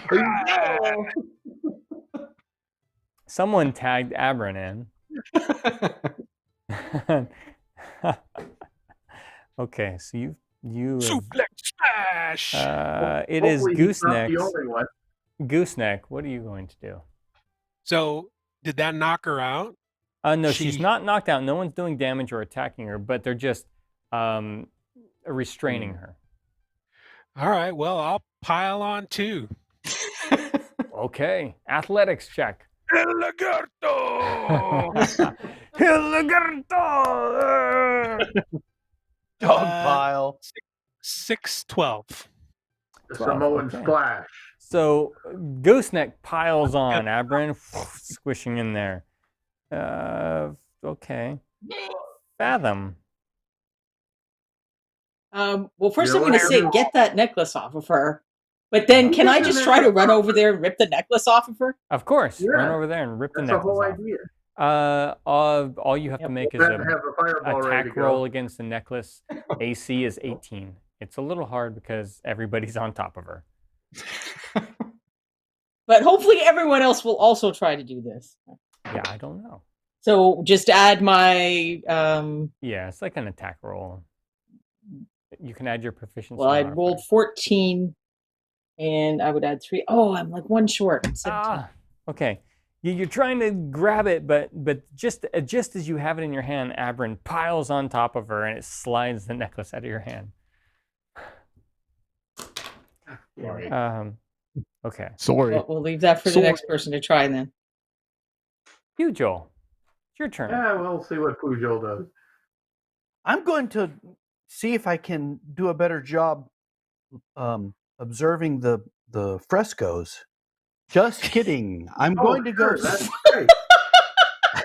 I'm going to go snatch that necklace. Don't let it put a crimp in your horn, Pugh. We're getting killed over here. It was so poor earlier, I was embarrassed, but I understand the priorities. I'll go snatch the necklace. How do I know what my proficiency bonus is? It there should it be is. plus It's 3 up. at your level. Yeah. Yep. Right there in the little box labeled proficiency bonus is a good clue. 18 plus 3. 21. That is 8. That's what you needed. So you reach in, you grab it, boom, you snap it off. You just feel the sort of tug and then break, the ease of golden links of chains separating in your hand. And you have the necklace in your hand. Now we need a hog tire. Does she go Anybody limp? know how to tie a hog? She does not go limp. No. It is Kay's Where we turn, started this part though. of it. Kay, you're still outside. So her demeanor doesn't change in any way? No, her demeanor does not change in any way. So we just mugged the preacher. I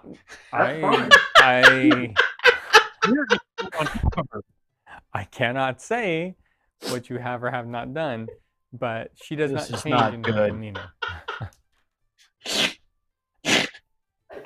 We're slipping towards chaos, kids. This is Look, not she had a good. rough It's okay. I don't believe I've ever represented myself as anything but. I'm good. No, you're not. I'm not trying to be doing it. good. Yeah, how do you? When? I This came is around new. the corner. Corn Cob was laying on top of her. I thought it was a party, so I wanted to join in. Yeah, that's what Yeah. happened. Now tie her up, please. Yeah, dig a Dagger. finger in that big wound. Tie Yeah, her that'll really dagger.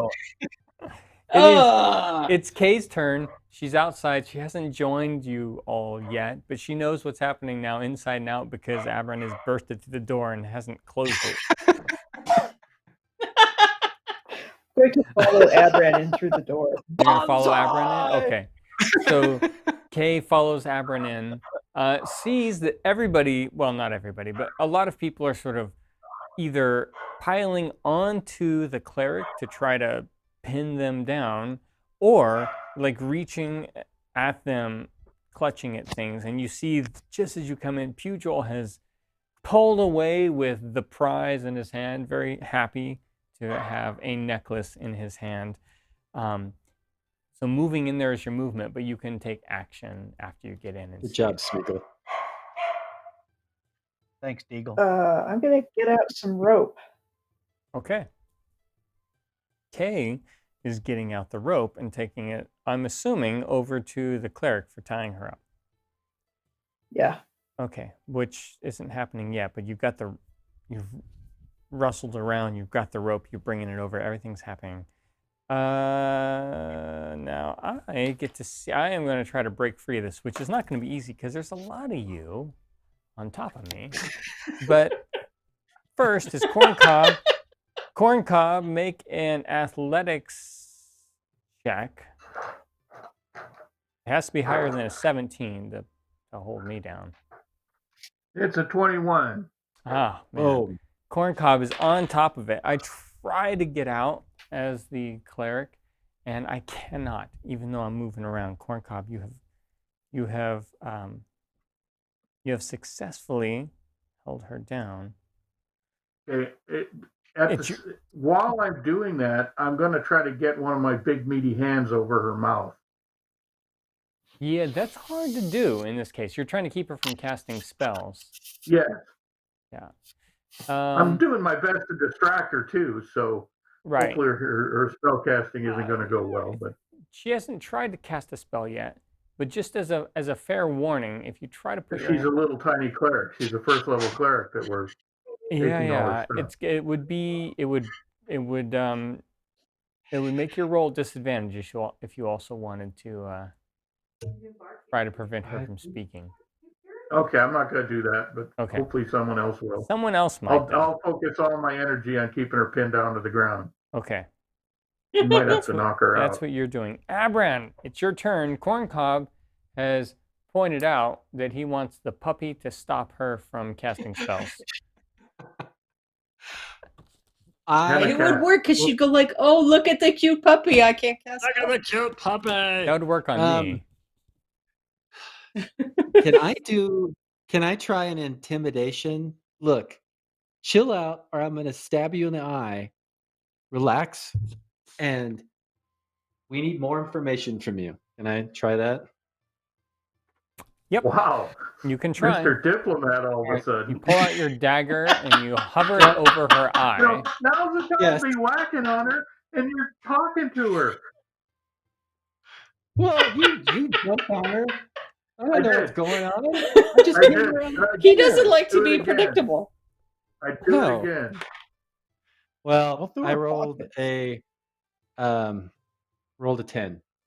Okay. She does not appear to be intimidated by you as much as she's struggling against Corncob. All right. Intimidate. All right. That's a good try, though. Gooseneck. Oh. Well, I'll try to cover her mouth. Okay. So, athletics? Acrobatics. Use my otter pants if you have to. Oh, I should have had the otter pants on. That would have done it. Roll the natural 1. Oh. Good Lord. Gooseneck, you get bit in the process of doing this. Now he's got rabies. It's not a Raeper Errant. That only seems right. Abran bites him. Did he bite himself or did she bite him with a 1? Oh, she bit him. Although it might be a close time. Bite back. On your next turn, Gooseneck, maybe you can bite back. But she's got a good solid chunk of your hand. Damage did she do? Does that wound still look the same? Like, was it an illusionary wound? Or it's 4 points of damage. The wound has not changed at all. It's not opened. It's not stressed. It's not flexed. It seems as though it would be illusionary, although it looks perfectly She's not blended. what she seems. We need to knock her out and maybe even kill her. I mean, Fathom, it's your turn. We're trying. Stabbing next round. If only I had a brilliant plan. We should just kill her. I'm sorry, what? But we don't know if she's really just under a bad moon or something. Kill her and nothing happens. Oh well, if we kill her and there is a back door. We can sneak out. The graveyard golem anymore, then that's a win. Just say it. Can I just tackle her face so then she can't cast spells? Can I just try to lie on top of her face? Yes. I'm trying to lie on top of her face. Yes. There's a Tackle whole her tiefling just piles on her face. Make an athletics check. Are you tackling her face? Tackle her. I'm tackling her face. This is when she rolls a nat 20 right now. Just tie a rope around her jaw. No, I rolled a 4, so I'm not good at that. She goes down to tackle her face and rolls off a little bit. Last time I try a sneak attack. There's people flowing everywhere. Good Lord. It's like the Keystone Cops in here. I need to play. Well, you guys may have noticed I normally stand in the back and shoot things. There's a reason All for you that. have to do is tie her up and gag her. Oh, well. I need the yakety Why don't we sax just trap. put the rope around everyone out and work it out later? Oh, gosh. Pugil, it's your turn.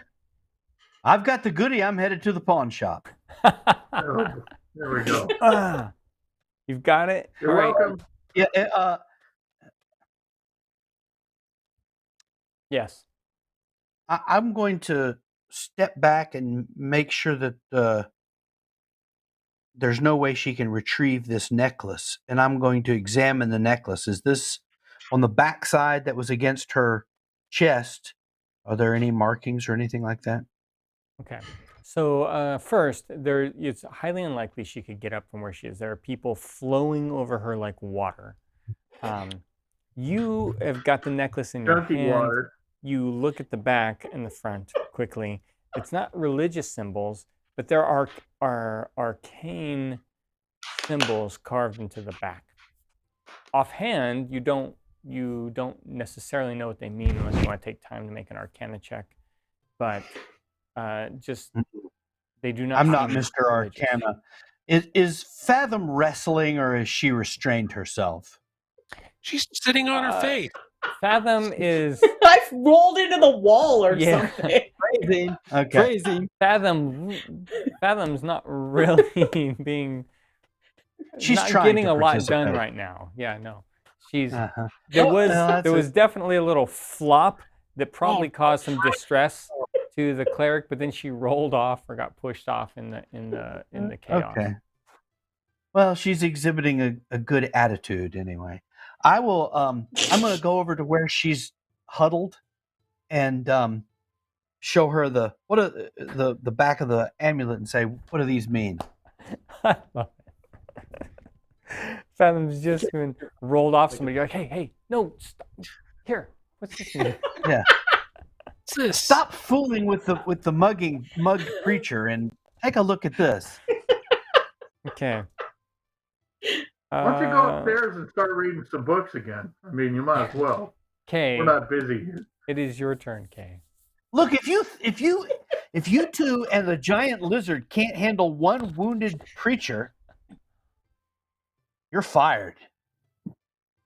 Like, how do we tie her up If if we're all on top of her is the problem. Well, I mean, Kay's got the rope. Her turn. Yeah, that's if there's an appendage sticking out somewhere, I'll start trying to tie her up. Otherwise, I'll just chuck the rope into the pile and Right. somebody gets it. Well, so you see some appendages. You believe they're probably her. Make a sleight of hand check. To her. Make a sleight of hand check. See how this goes. Tie them all lizard together. folks. I mean, we'll sort it out later. Start running around us with a rope. No biting. 12. 12. Good. That's good enough for this.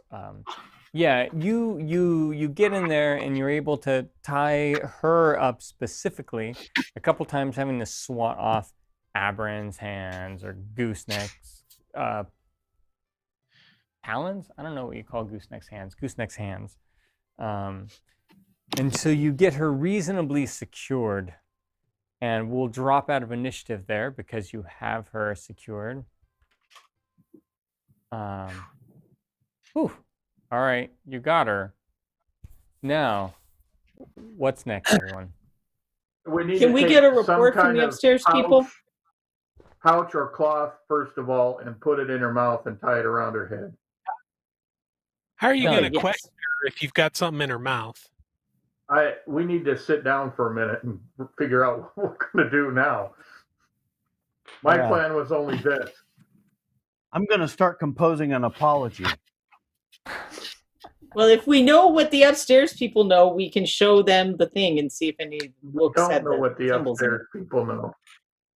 I only know I that know, I the thought she was upstairs lying people are to gonna- me. Abran and Hey. Kay, what do you share? We share all that we have learned with them. We don't hold anything back. Would she be undead with this creepy wound? Is that why the wound's all creepy? Let's stab Is the it arm and see pretend? what happens. You could make an Arcana Can I check. detect magic some more? Yeah, I want to. Wait, It's freaking me look out. at I the- want to figure it out. Look at the necklace before you start looking at her wound. Yeah, look at the necklace with your magic stuff. All right. Because I'm thinking she's not. Well, this much is of a Arcana. cleric. I already detected the magic. Yeah, you know it's My magic. Arcana Your- check your is knowledge. 19. Yeah, my knowledge of the necklace is 19.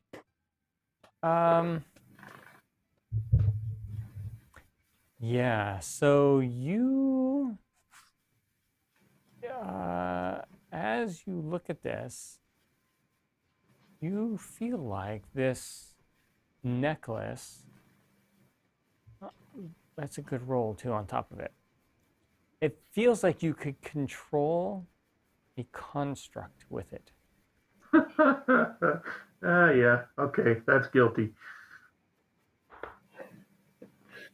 So then why However, does she still say she's looking for something? yeah, that's She's lying. a pretty good roll.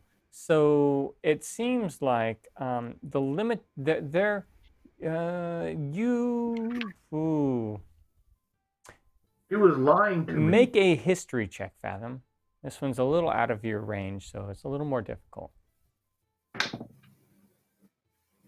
Also 19, actually. Wow. Okay. Oh, Well, I rolled 17. I don't actually know a lot of history. I just have to roll well on them. That's great. Now's the time to start doing those hot rolls. Between your arcana and your history, as you look at the engravings on this, you know that there are multiple types of constructs, and this would control a lesser type, but not one of the greater types. And you are familiar that the greater types are constructed of stone and iron, things like that. The lesser types are constructed of flesh, and clay, items like that. So the big dudes it would have controlled, but the big guy, the little ones it would have, yeah, the little the flesh guys. The rock pile may not be under her control, or she's doing it a different way. Yes. She's trying to get these guys against the rock pile, probably. I wouldn't say that. No, I still think the rock pile is the guardian of the mojo. Yeah, it could be. I have no idea. All I know is she was lying to me, and she was showing me a weird fake wound thing. But what made her change? I mean, if she was like a normal, upstanding cleric until 2 months ago, she could nod yes or no. Well, why would she answer our questions truthfully, though? Because are you really Aubrey? Lizard Man's gonna lop off her head. So we have her tied up, laying down on the ground, right? She's tied up and she is prone. Yes. Okay. And she's gagged. Yes. Yes or no questions. Yep. Are you really Aubrey, the same person who came here a year ago?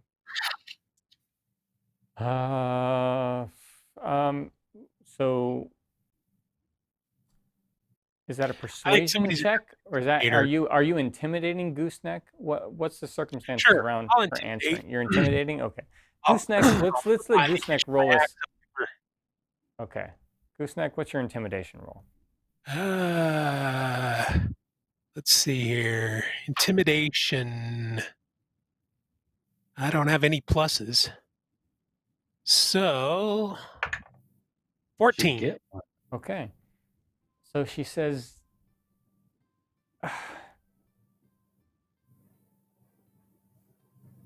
if you let me go, I'll leave. I'll leave. No, I'm not Aubrey. And she says it. You can tell that you're scaring it out of her. You're not. You don't know how much honesty is in it.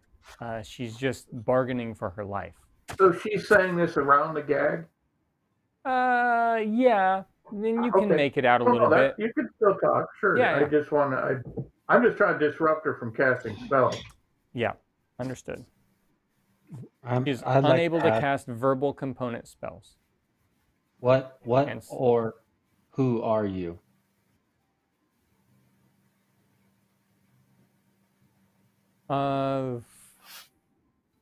Make a persuasion check, Abraham. And I'm gonna also take into account she's being intimidated. 13. Okay.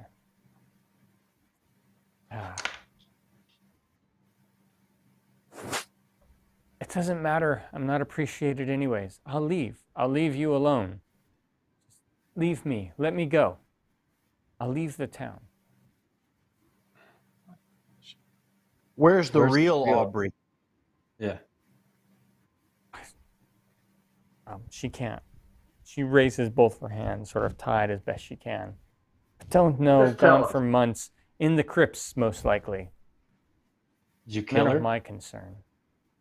Did you kill her? I tied her up so I could learn things from her. Oh, coinky dink. You tied her up and threw her down there 2 months ago? I didn't mean to hurt anybody. Place is warm. What did you mean to do?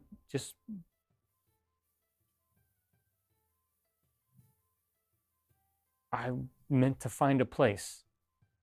And this is a warm place.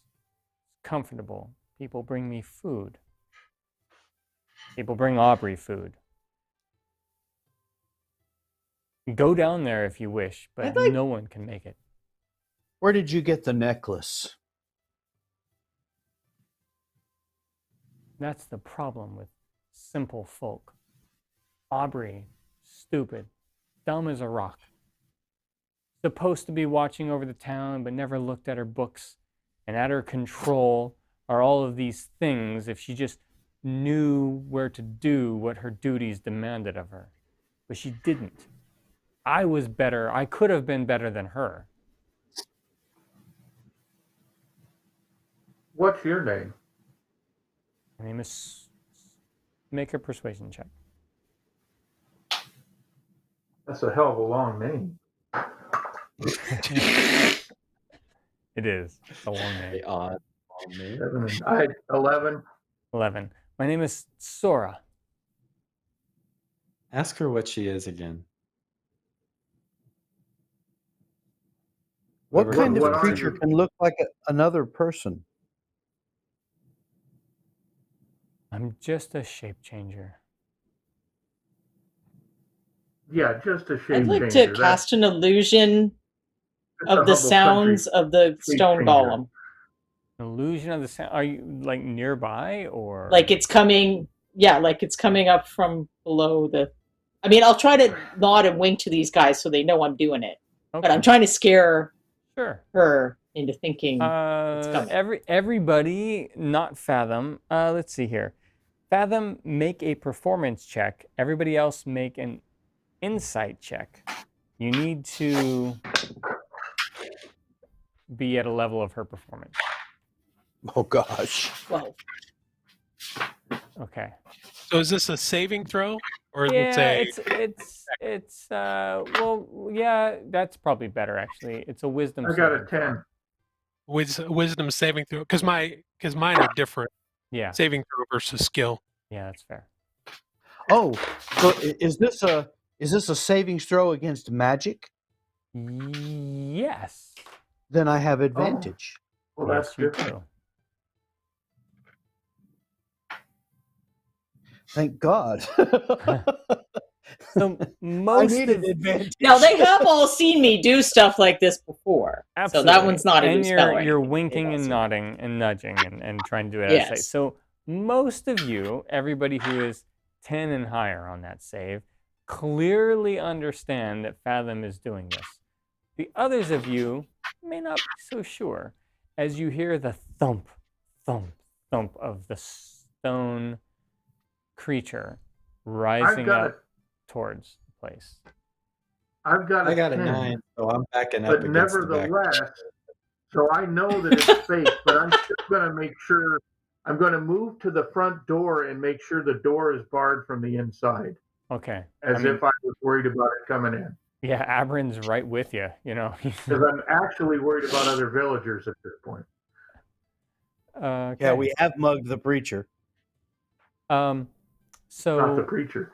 But I'm it not turns worried out about to that not anymore. be the preacher. yeah. Yeah. Yeah, So we're off the hook. yes. Only we know that.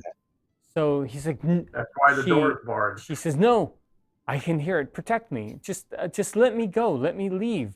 I just, what's it doing here? It's never come this far." Is there a path under this church? The No, mausoleum? no, there is not. You can go through the mausoleum, and I can't get by though. Does it live there? Does it stay there all the time? It wasn't there. It wasn't there when I put Aubrey down beneath it. But Did you make the flesh constructs? no, I learned how to call to them. They were already here when you got here? The magic was here. I So learned this You how was to- were wearing the magic around your neck until a minute ago. I learned how to ask for them through reading, through study, through the same things that any intellectual person who Yeah, was blah, given this blah, blah, opportunity blah. would have done. Ugh, yuck. These constructs, we've seen body parts that have been identified as former citizens. So who made the constructs? That we're missing just recently. Magic, not me. I'm not capable of such feats. Who stitched them together? Again, I'm not capable of such feats. So, of whom are you a lackey? Of no one. I just... Who's your lackey? None. Now, your little gnome has run off with my amulet. Aubrey's Your amulet. lackey. Can I go through the church and try to find these books and stuff? Yes, you can. However, I'll give Kay and Abran the chance that they've definitely seen the books already that are talking about this subject matter. So we don't think there's more. It's going to be those same books. Because I think they're upstairs. Because maybe we should just study the books for a while. So let's get the narrative straight. I'm sorry. I was just going to say, do we know, does this town have a jail or a hooskow? Or since it used to be a large city, right? Lots and lots of people used to live here. Yeah. So if it was truly a how do I say this? If it was a theocracy kind of city, it's probably somewhere in the church or beneath it where they would have held people. But there was no jail in the central portion of town that you saw, like a martial typical jail. Is there a downstairs? There's an upstairs, obviously. Yes. Actual stairwell. Is there a way to go downstairs? There is a downstairs as well. Yes. And that's where the downstairs. I'll address my question to whatever her name is. The downstairs does not connect with the mausoleum. No, I wish it did. Man, I still don't like this. So where is Aubrey in the mausoleum? Let's get the narrative straight. You attempted to take Aubrey's place. I did take Aubrey's place. Well, let's get the. I'm telling this story. Shut up. Wow, is that how bards normally tell stories? That's how they make stories. I tell them better than fake preachers. So keep your pie hole zip and listen to a professional. All right. So you wanted to take Aubrey's place. So somehow you got Aubrey down in the mausoleum and secured Aubrey down there. Aubrey is on the other side of this big stone creature that has somehow arisen since. Is that the case? Your story. Oh, don't give me trouble. And you're looking for the amulet that controls the stone guy. Is that correct? I suggest you answer our questions or you're going to be spitting out some bloody chiclets here pretty quick. Yes, I am looking for the amulet. I feel perhaps maybe Aubrey has it on her unknowingly. And Aubrey is on the other side of the big critter. Yes, and probably dead for all the help you've given her. What were you saying that Audrey was well, how doing about wrong? Has she had any food? What was Audrey doing wrong? Aubrey doing wrong when you said she wasn't doing what she needed to do? Look at this. Gifted a position of high rank within the town, knowledge to read, yet what did she do? Scribble in her books about chickens and people. Who cares? What wasn't she doing? She wasn't respecting the history of this temple. Who's making the constructs? Nobody. Aubrey's Who's nobody? beautiful gods. I don't know. Those aren't from Aubrey's beautiful gods, jackass. No, I think that the claim is that this is magic protection baked into this temple or village. Somebody had to be abducting the townsfolk. So if the magic protection... Those were fresh corpses, everybody. That wasn't something that this person just showed up 2 months ago. That corpse was newer than 2 months ago. Yeah. But the claim is that the magic protection is grabbing the people and turning them into corpses that this person can then control with the gizmo. I'm not saying the claim is true. I'm saying I'm pretty sure that's the claim they're making. No, that could be. We might have a bigger evil to fight for sure, but I'm not. Why don't we try? If you haven't left food for Aubrey, there's no way she's alive anyway, right? Yeah, that's. Why don't we trudge her back to town and talk to the villagers and do some research in these books while we trudge her back to town? Well, she's coming down to the mausoleum with us when we go. You could let me go. I'll be I won't hurt anything anymore. You're not going anywhere. You won't hurt anything anymore. You before you what did you hurt before this?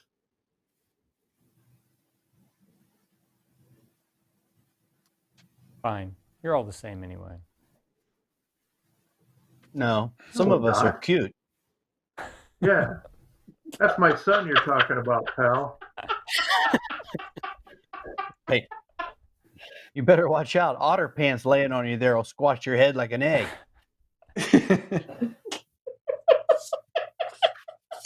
So now we're just going to sit and apparently talk mean to this person we've got trussed up. I think that's good.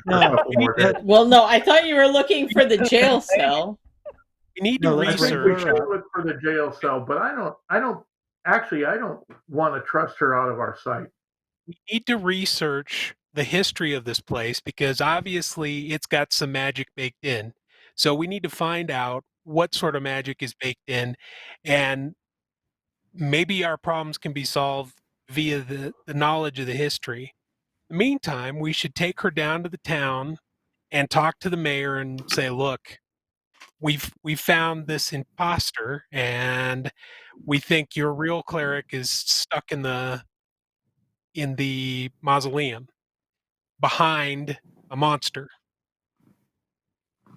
Yeah, I don't know. The mayor's kind of spineless. That would be fine to bring her back, but then I don't know if we want to leave her in his possession. No, we don't want to leave her. But I'm just saying we need to find out if there's more history in terms of what this magic is and why it's here, why it's protecting this village. Because she obviously this shapeshifter obviously knows about it. So we need to figure out what's going on with that. Michael? I'm going to go upstairs and grab the books that we researched and bring them back down. Okay, no problem. Yeah, you climb up and you bring the books back down. There's a big pile. Let's head back. Yeah, go ahead. No, there's a big pile. There, the pile that were obviously being researched by the fake Aubrey. All talk about protections for the temple and church, and many of that talks about constructs. Grab some of those dirty clothes too. Do we see anything in the texts about the major constructs?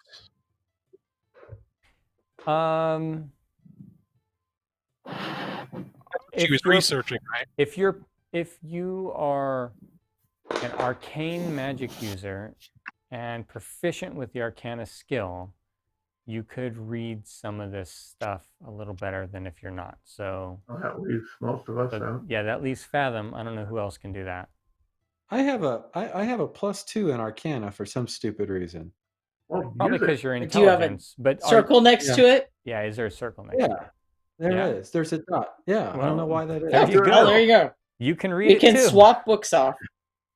I can't do anything with it, but I can read it. That's just a waste. Yeah. Well, all we need is information. Well, Arcana is just knowing about magic. It doesn't mean that you know how to do magic. Yeah. Now, when we go into town, you can study magic without knowing how to do it. We need to cover her face so she just looks like a captive rather than a specific captive, or we're going to have problems with the townsfolk. We don't have to bring her. We don't have to bring her with. We could just go get the mayor and bring him back, or the. Yeah. We don't have to take her in. Huh? Do you trust the mayor?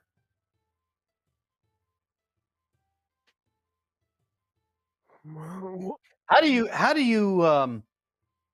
Does I think we anybody drag know her. anything about shape We drag her changers? to the inn first. How do we make a shape changer reveal what its true appearance? Or, I'm Yeah. thinking the thing. Have I You ever heat heard the of a- wire and stick it in the blood and make it. Yeah. How do we? Have I ever How do heard we? of a shape changer before, or someone that just says they're a shape changer? I could I mean, stab that's it. not in the handbook. Make a history check. Anybody? Oh God, I don't even know what that. Oh, I have a Heat up- -1 in that. By your theory, Bobby. What's that?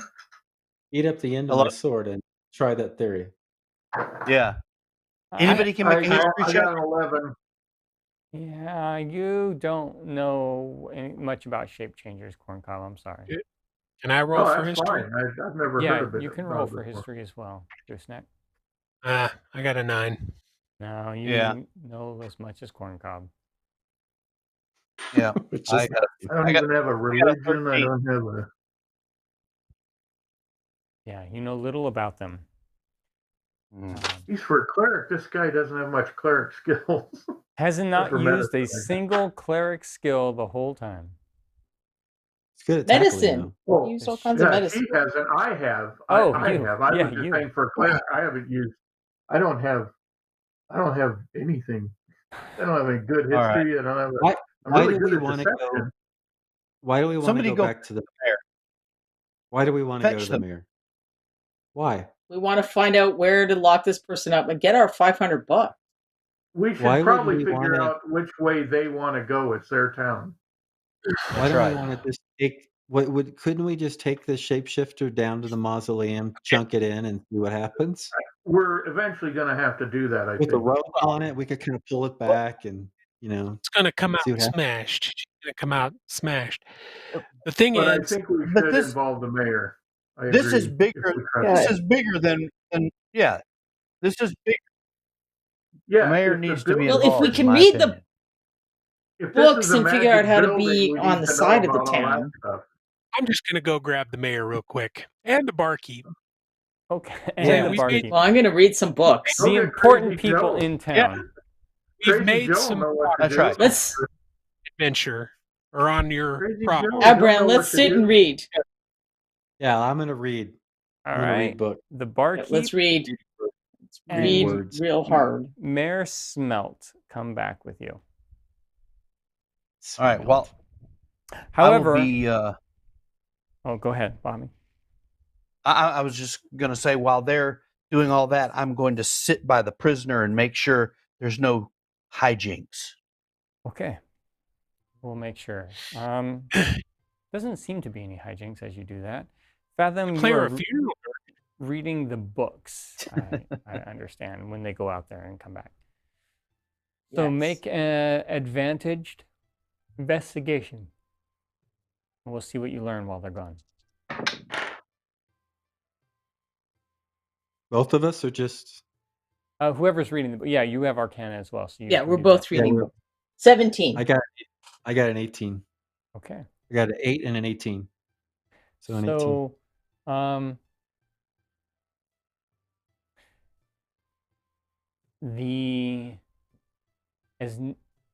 all the information in the books say there is a large guardian, and that the ceremony of the head cleric taking over would transfer that power. And then when you look into the ceremonies a little bit, you see that there is an amulet that's transferred. There's like a little sketch of it. It is not like the one you found on the fake cleric. So it's some other magical item in the form of an amulet, or it could be a brooch. You can understand immediately why this person was not sure if it was an amulet or a brooch. It also leads you to the same conclusion. But that during the moment when someone takes over this church, there's a ceremony where you get this item. In the books, it is kind of buried deep in there that this item will help you be the guardian of the town. It says a lot of things, and as you read deeper, it seems to imply that you are in control of some sort of entity that would help you carry that out. We should have our cleric go through that ceremony. so I can control the whole town and the giant stone thing. That would be handy. Well, You except we don't have the device. You do I'm not have just the kidding. device. And it's all based on the device. There's no way to reset it or tell the town to stand down or whatever. Not really. Could we perform the ceremony again to transfer the If power Aubrey- to a new cleric? It seems If like there Aubrey's are. still around, she might be able to still be the vessel of that power. It could be.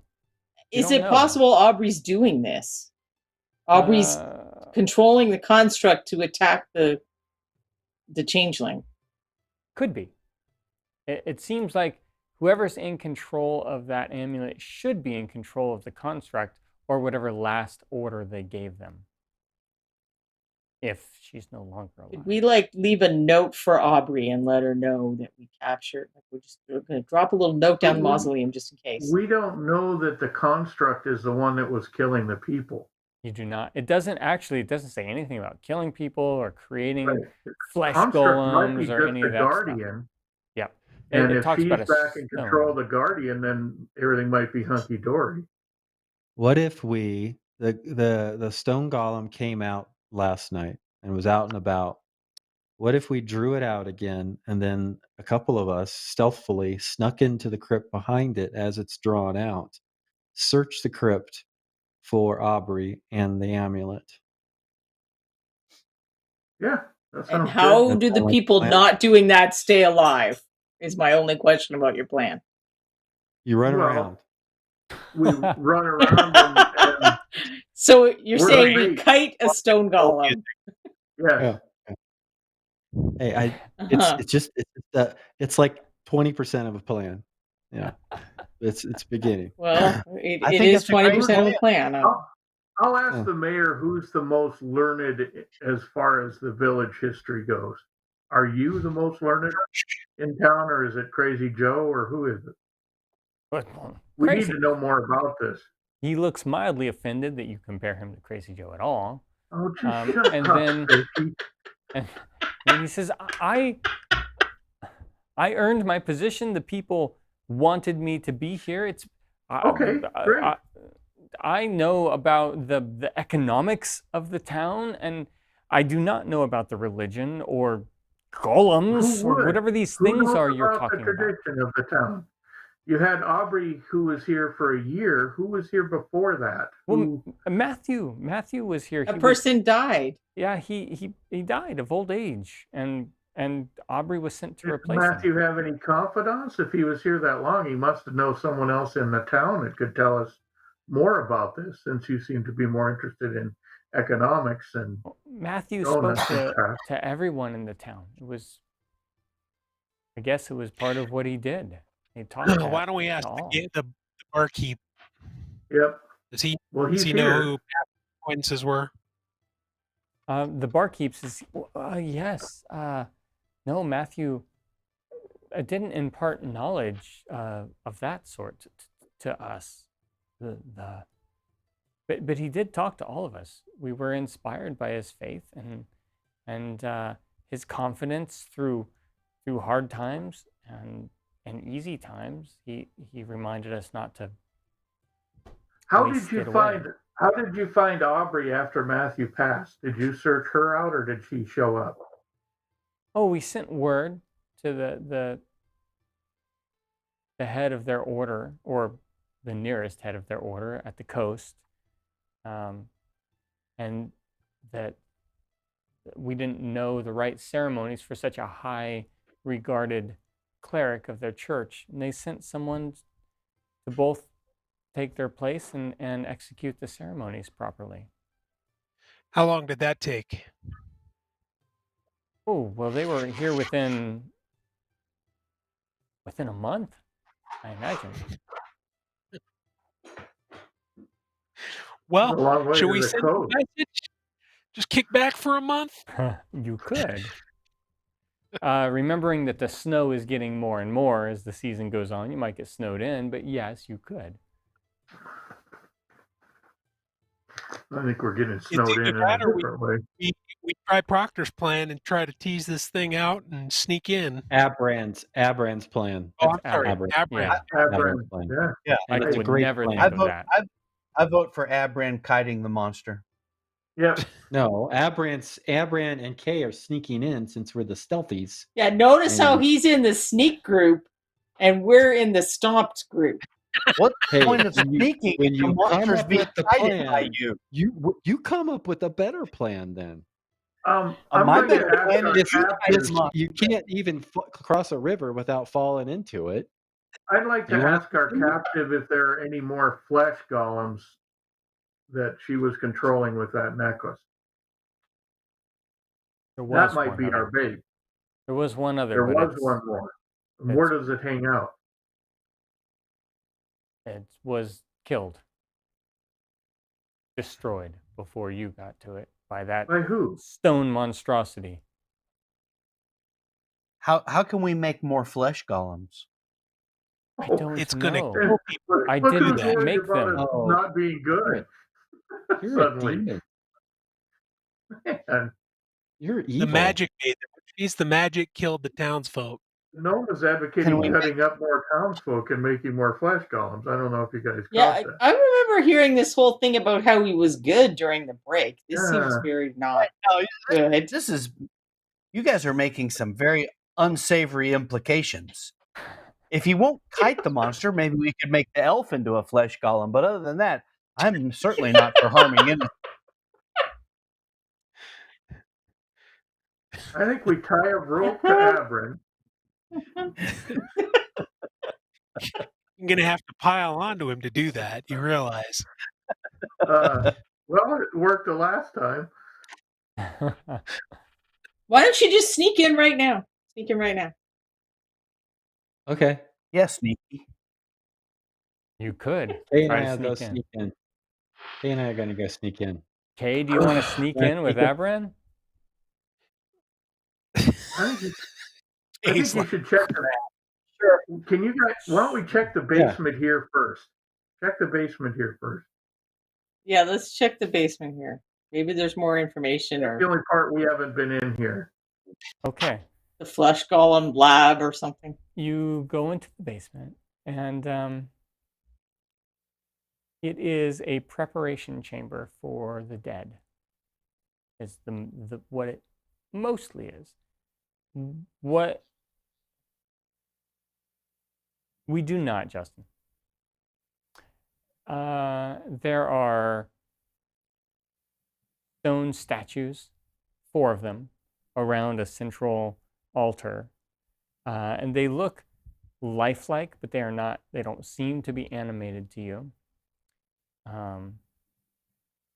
But that is almost all that's in the basement. It's like just a little sanctuary or preparation chamber where you would properly get the dead ready for internment or interment. Should we So investigate? no jail. If there's a secret passage somewhere to the mausoleum? You may, if you wish. Yes. Yeah, we should 100% do that. Investigation. Well, I would I'm like- not down there. I'm Let's down all there. investigate.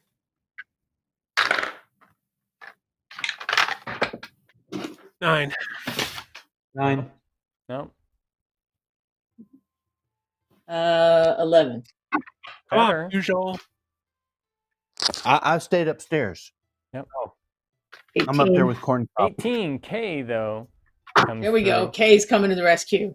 Kay, what you thought at first might be a secret door is really just a cache. You kind of opened it up, pulled a little bit back, and the wall opens up, and you see inside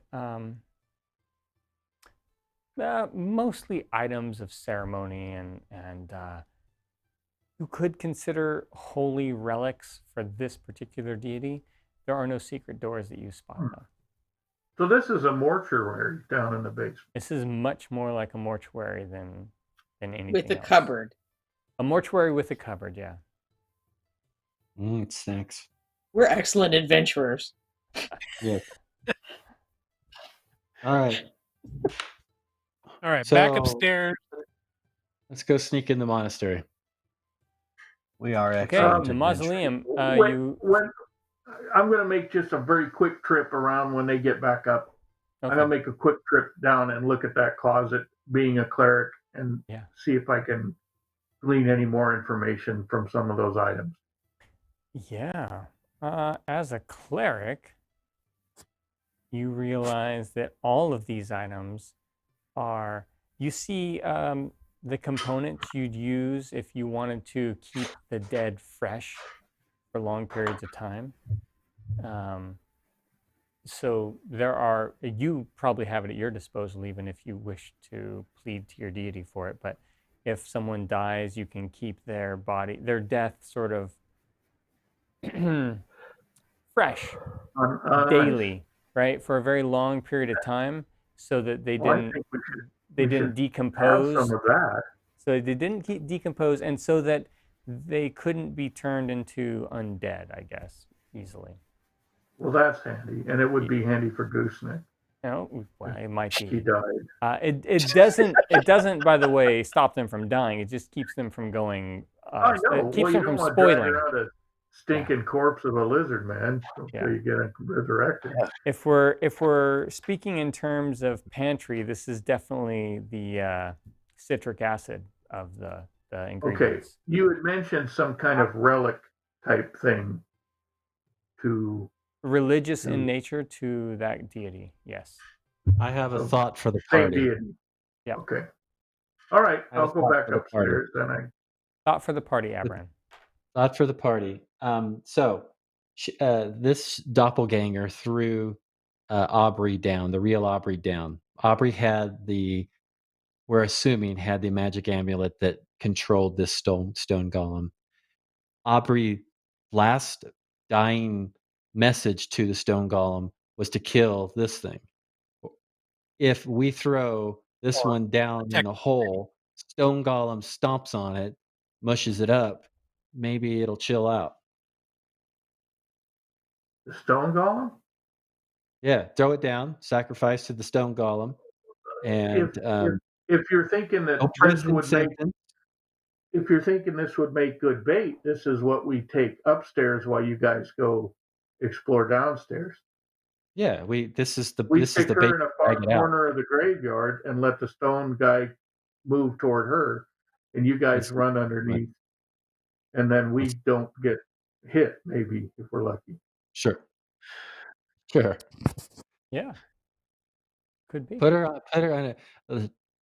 I'm surprised Pugh Good doesn't have any problem. Put a stake in the ground so she can run around. Well, give her enough rope. Maybe she can get a couple laps around. Buy us some time. could actually fly her around just out of the golem's reach.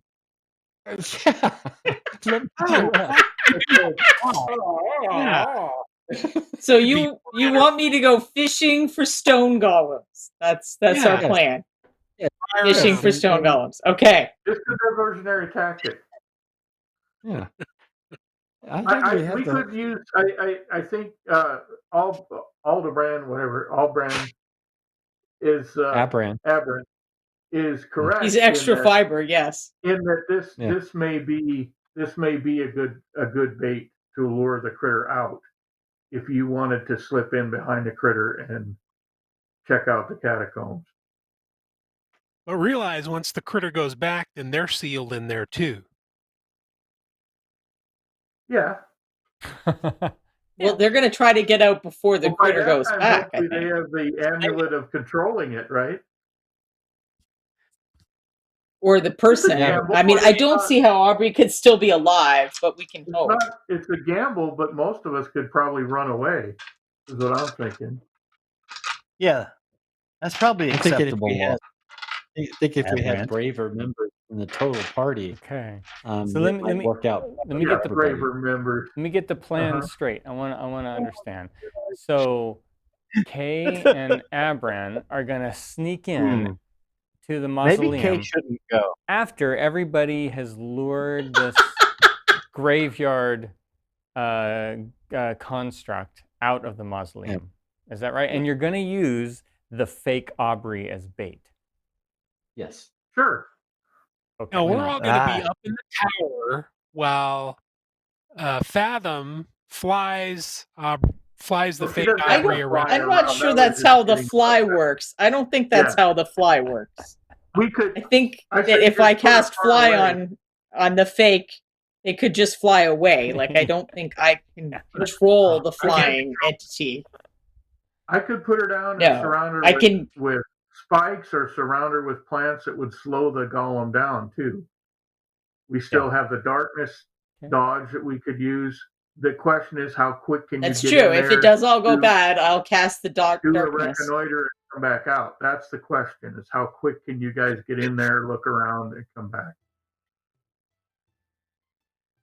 I hate to tell you this, everyone, but that is a good plan. But we're gonna have to end because we're over our normal time before you can implement your plan. That's fine. That's a good ending, though. We'll have a couple weeks to think about a different plan. You have right. That's true. You could start with a different plan. Yeah. Okay, you might want to stub your toe. I actually don't think that's a bad plan, though. I mean, I really don't. I don't care. I love it. Poor Michael did not get to attack anybody this evening. At least he got to roll some dice. He got to do the atomic arm drop on her. Got to do an atomic arm drop, so there's that at least. He read books. I mean, that's an exceptional day for We found Abraham. out he's an arcanist. That's worth some applause. I didn't know he had the Arcana in him. I know. No, he's like hiding his light under a barrel. Layer after layer. I want to learn how. Can I learn how to throw a fireball? I want to learn how to throw a fireball. I mean, that's not prudent. No. The short answer is yes, No. but there's a long answer. It sounds like you might not be in the same party if you pursue that avenue. I enjoyed it. I didn't want to stop it because you were all doing awesome stuff. So are otter pants fireproof? Otter pants are not fireproof. They're water retardant, I guess. Well, I thought maybe they were. I still have to figure out what the magic is with them. That'd be fun. They can't work on all the elements. Actually, you wore them for an entire rest period, right? You slept after you talked to Joe. Is that right? You not wore them, but you had them. So you do get a little more comfortable with them. You realize that because of it's in the threading and the sewing, they're indestructible. They can't be ripped or torn. Oh, that's gonna be handy. So lead with my pants. This is If you picture it like the Incredible Hulk would just be after he changed, he would be wearing the otter pants and nothing more. Because they wouldn't rip and fall off, and that's handy to know. Yeah. They're the opposite of stripper pants. So they don't work for Abran at all. Yeah, they're the worst pants. If someone made a golem out of me and swole me up like that, my pants wouldn't rip. Nope, they wouldn't. That's good. Wow. And they're water resistant, so it's great. I enjoyed this. I am so glad you spent some time in this town. No, Michael, no. Frank doesn't know. I don't know. We're gonna wait till we go to bed. You don't know. Yeah. I don't know what to expect anyway. Yeah. I cannot thank you, everyone. It was tremendously fun. I'm gonna give everyone their chance to say goodnight though in their own way. So I'm gonna start on the lower right this time though and reverse our starting. So if there's anything you want to plug or say goodnight or however you want to do this, Jen. Good night, everybody. I had a really great time. Looking forward to implementing what I guess is the plan.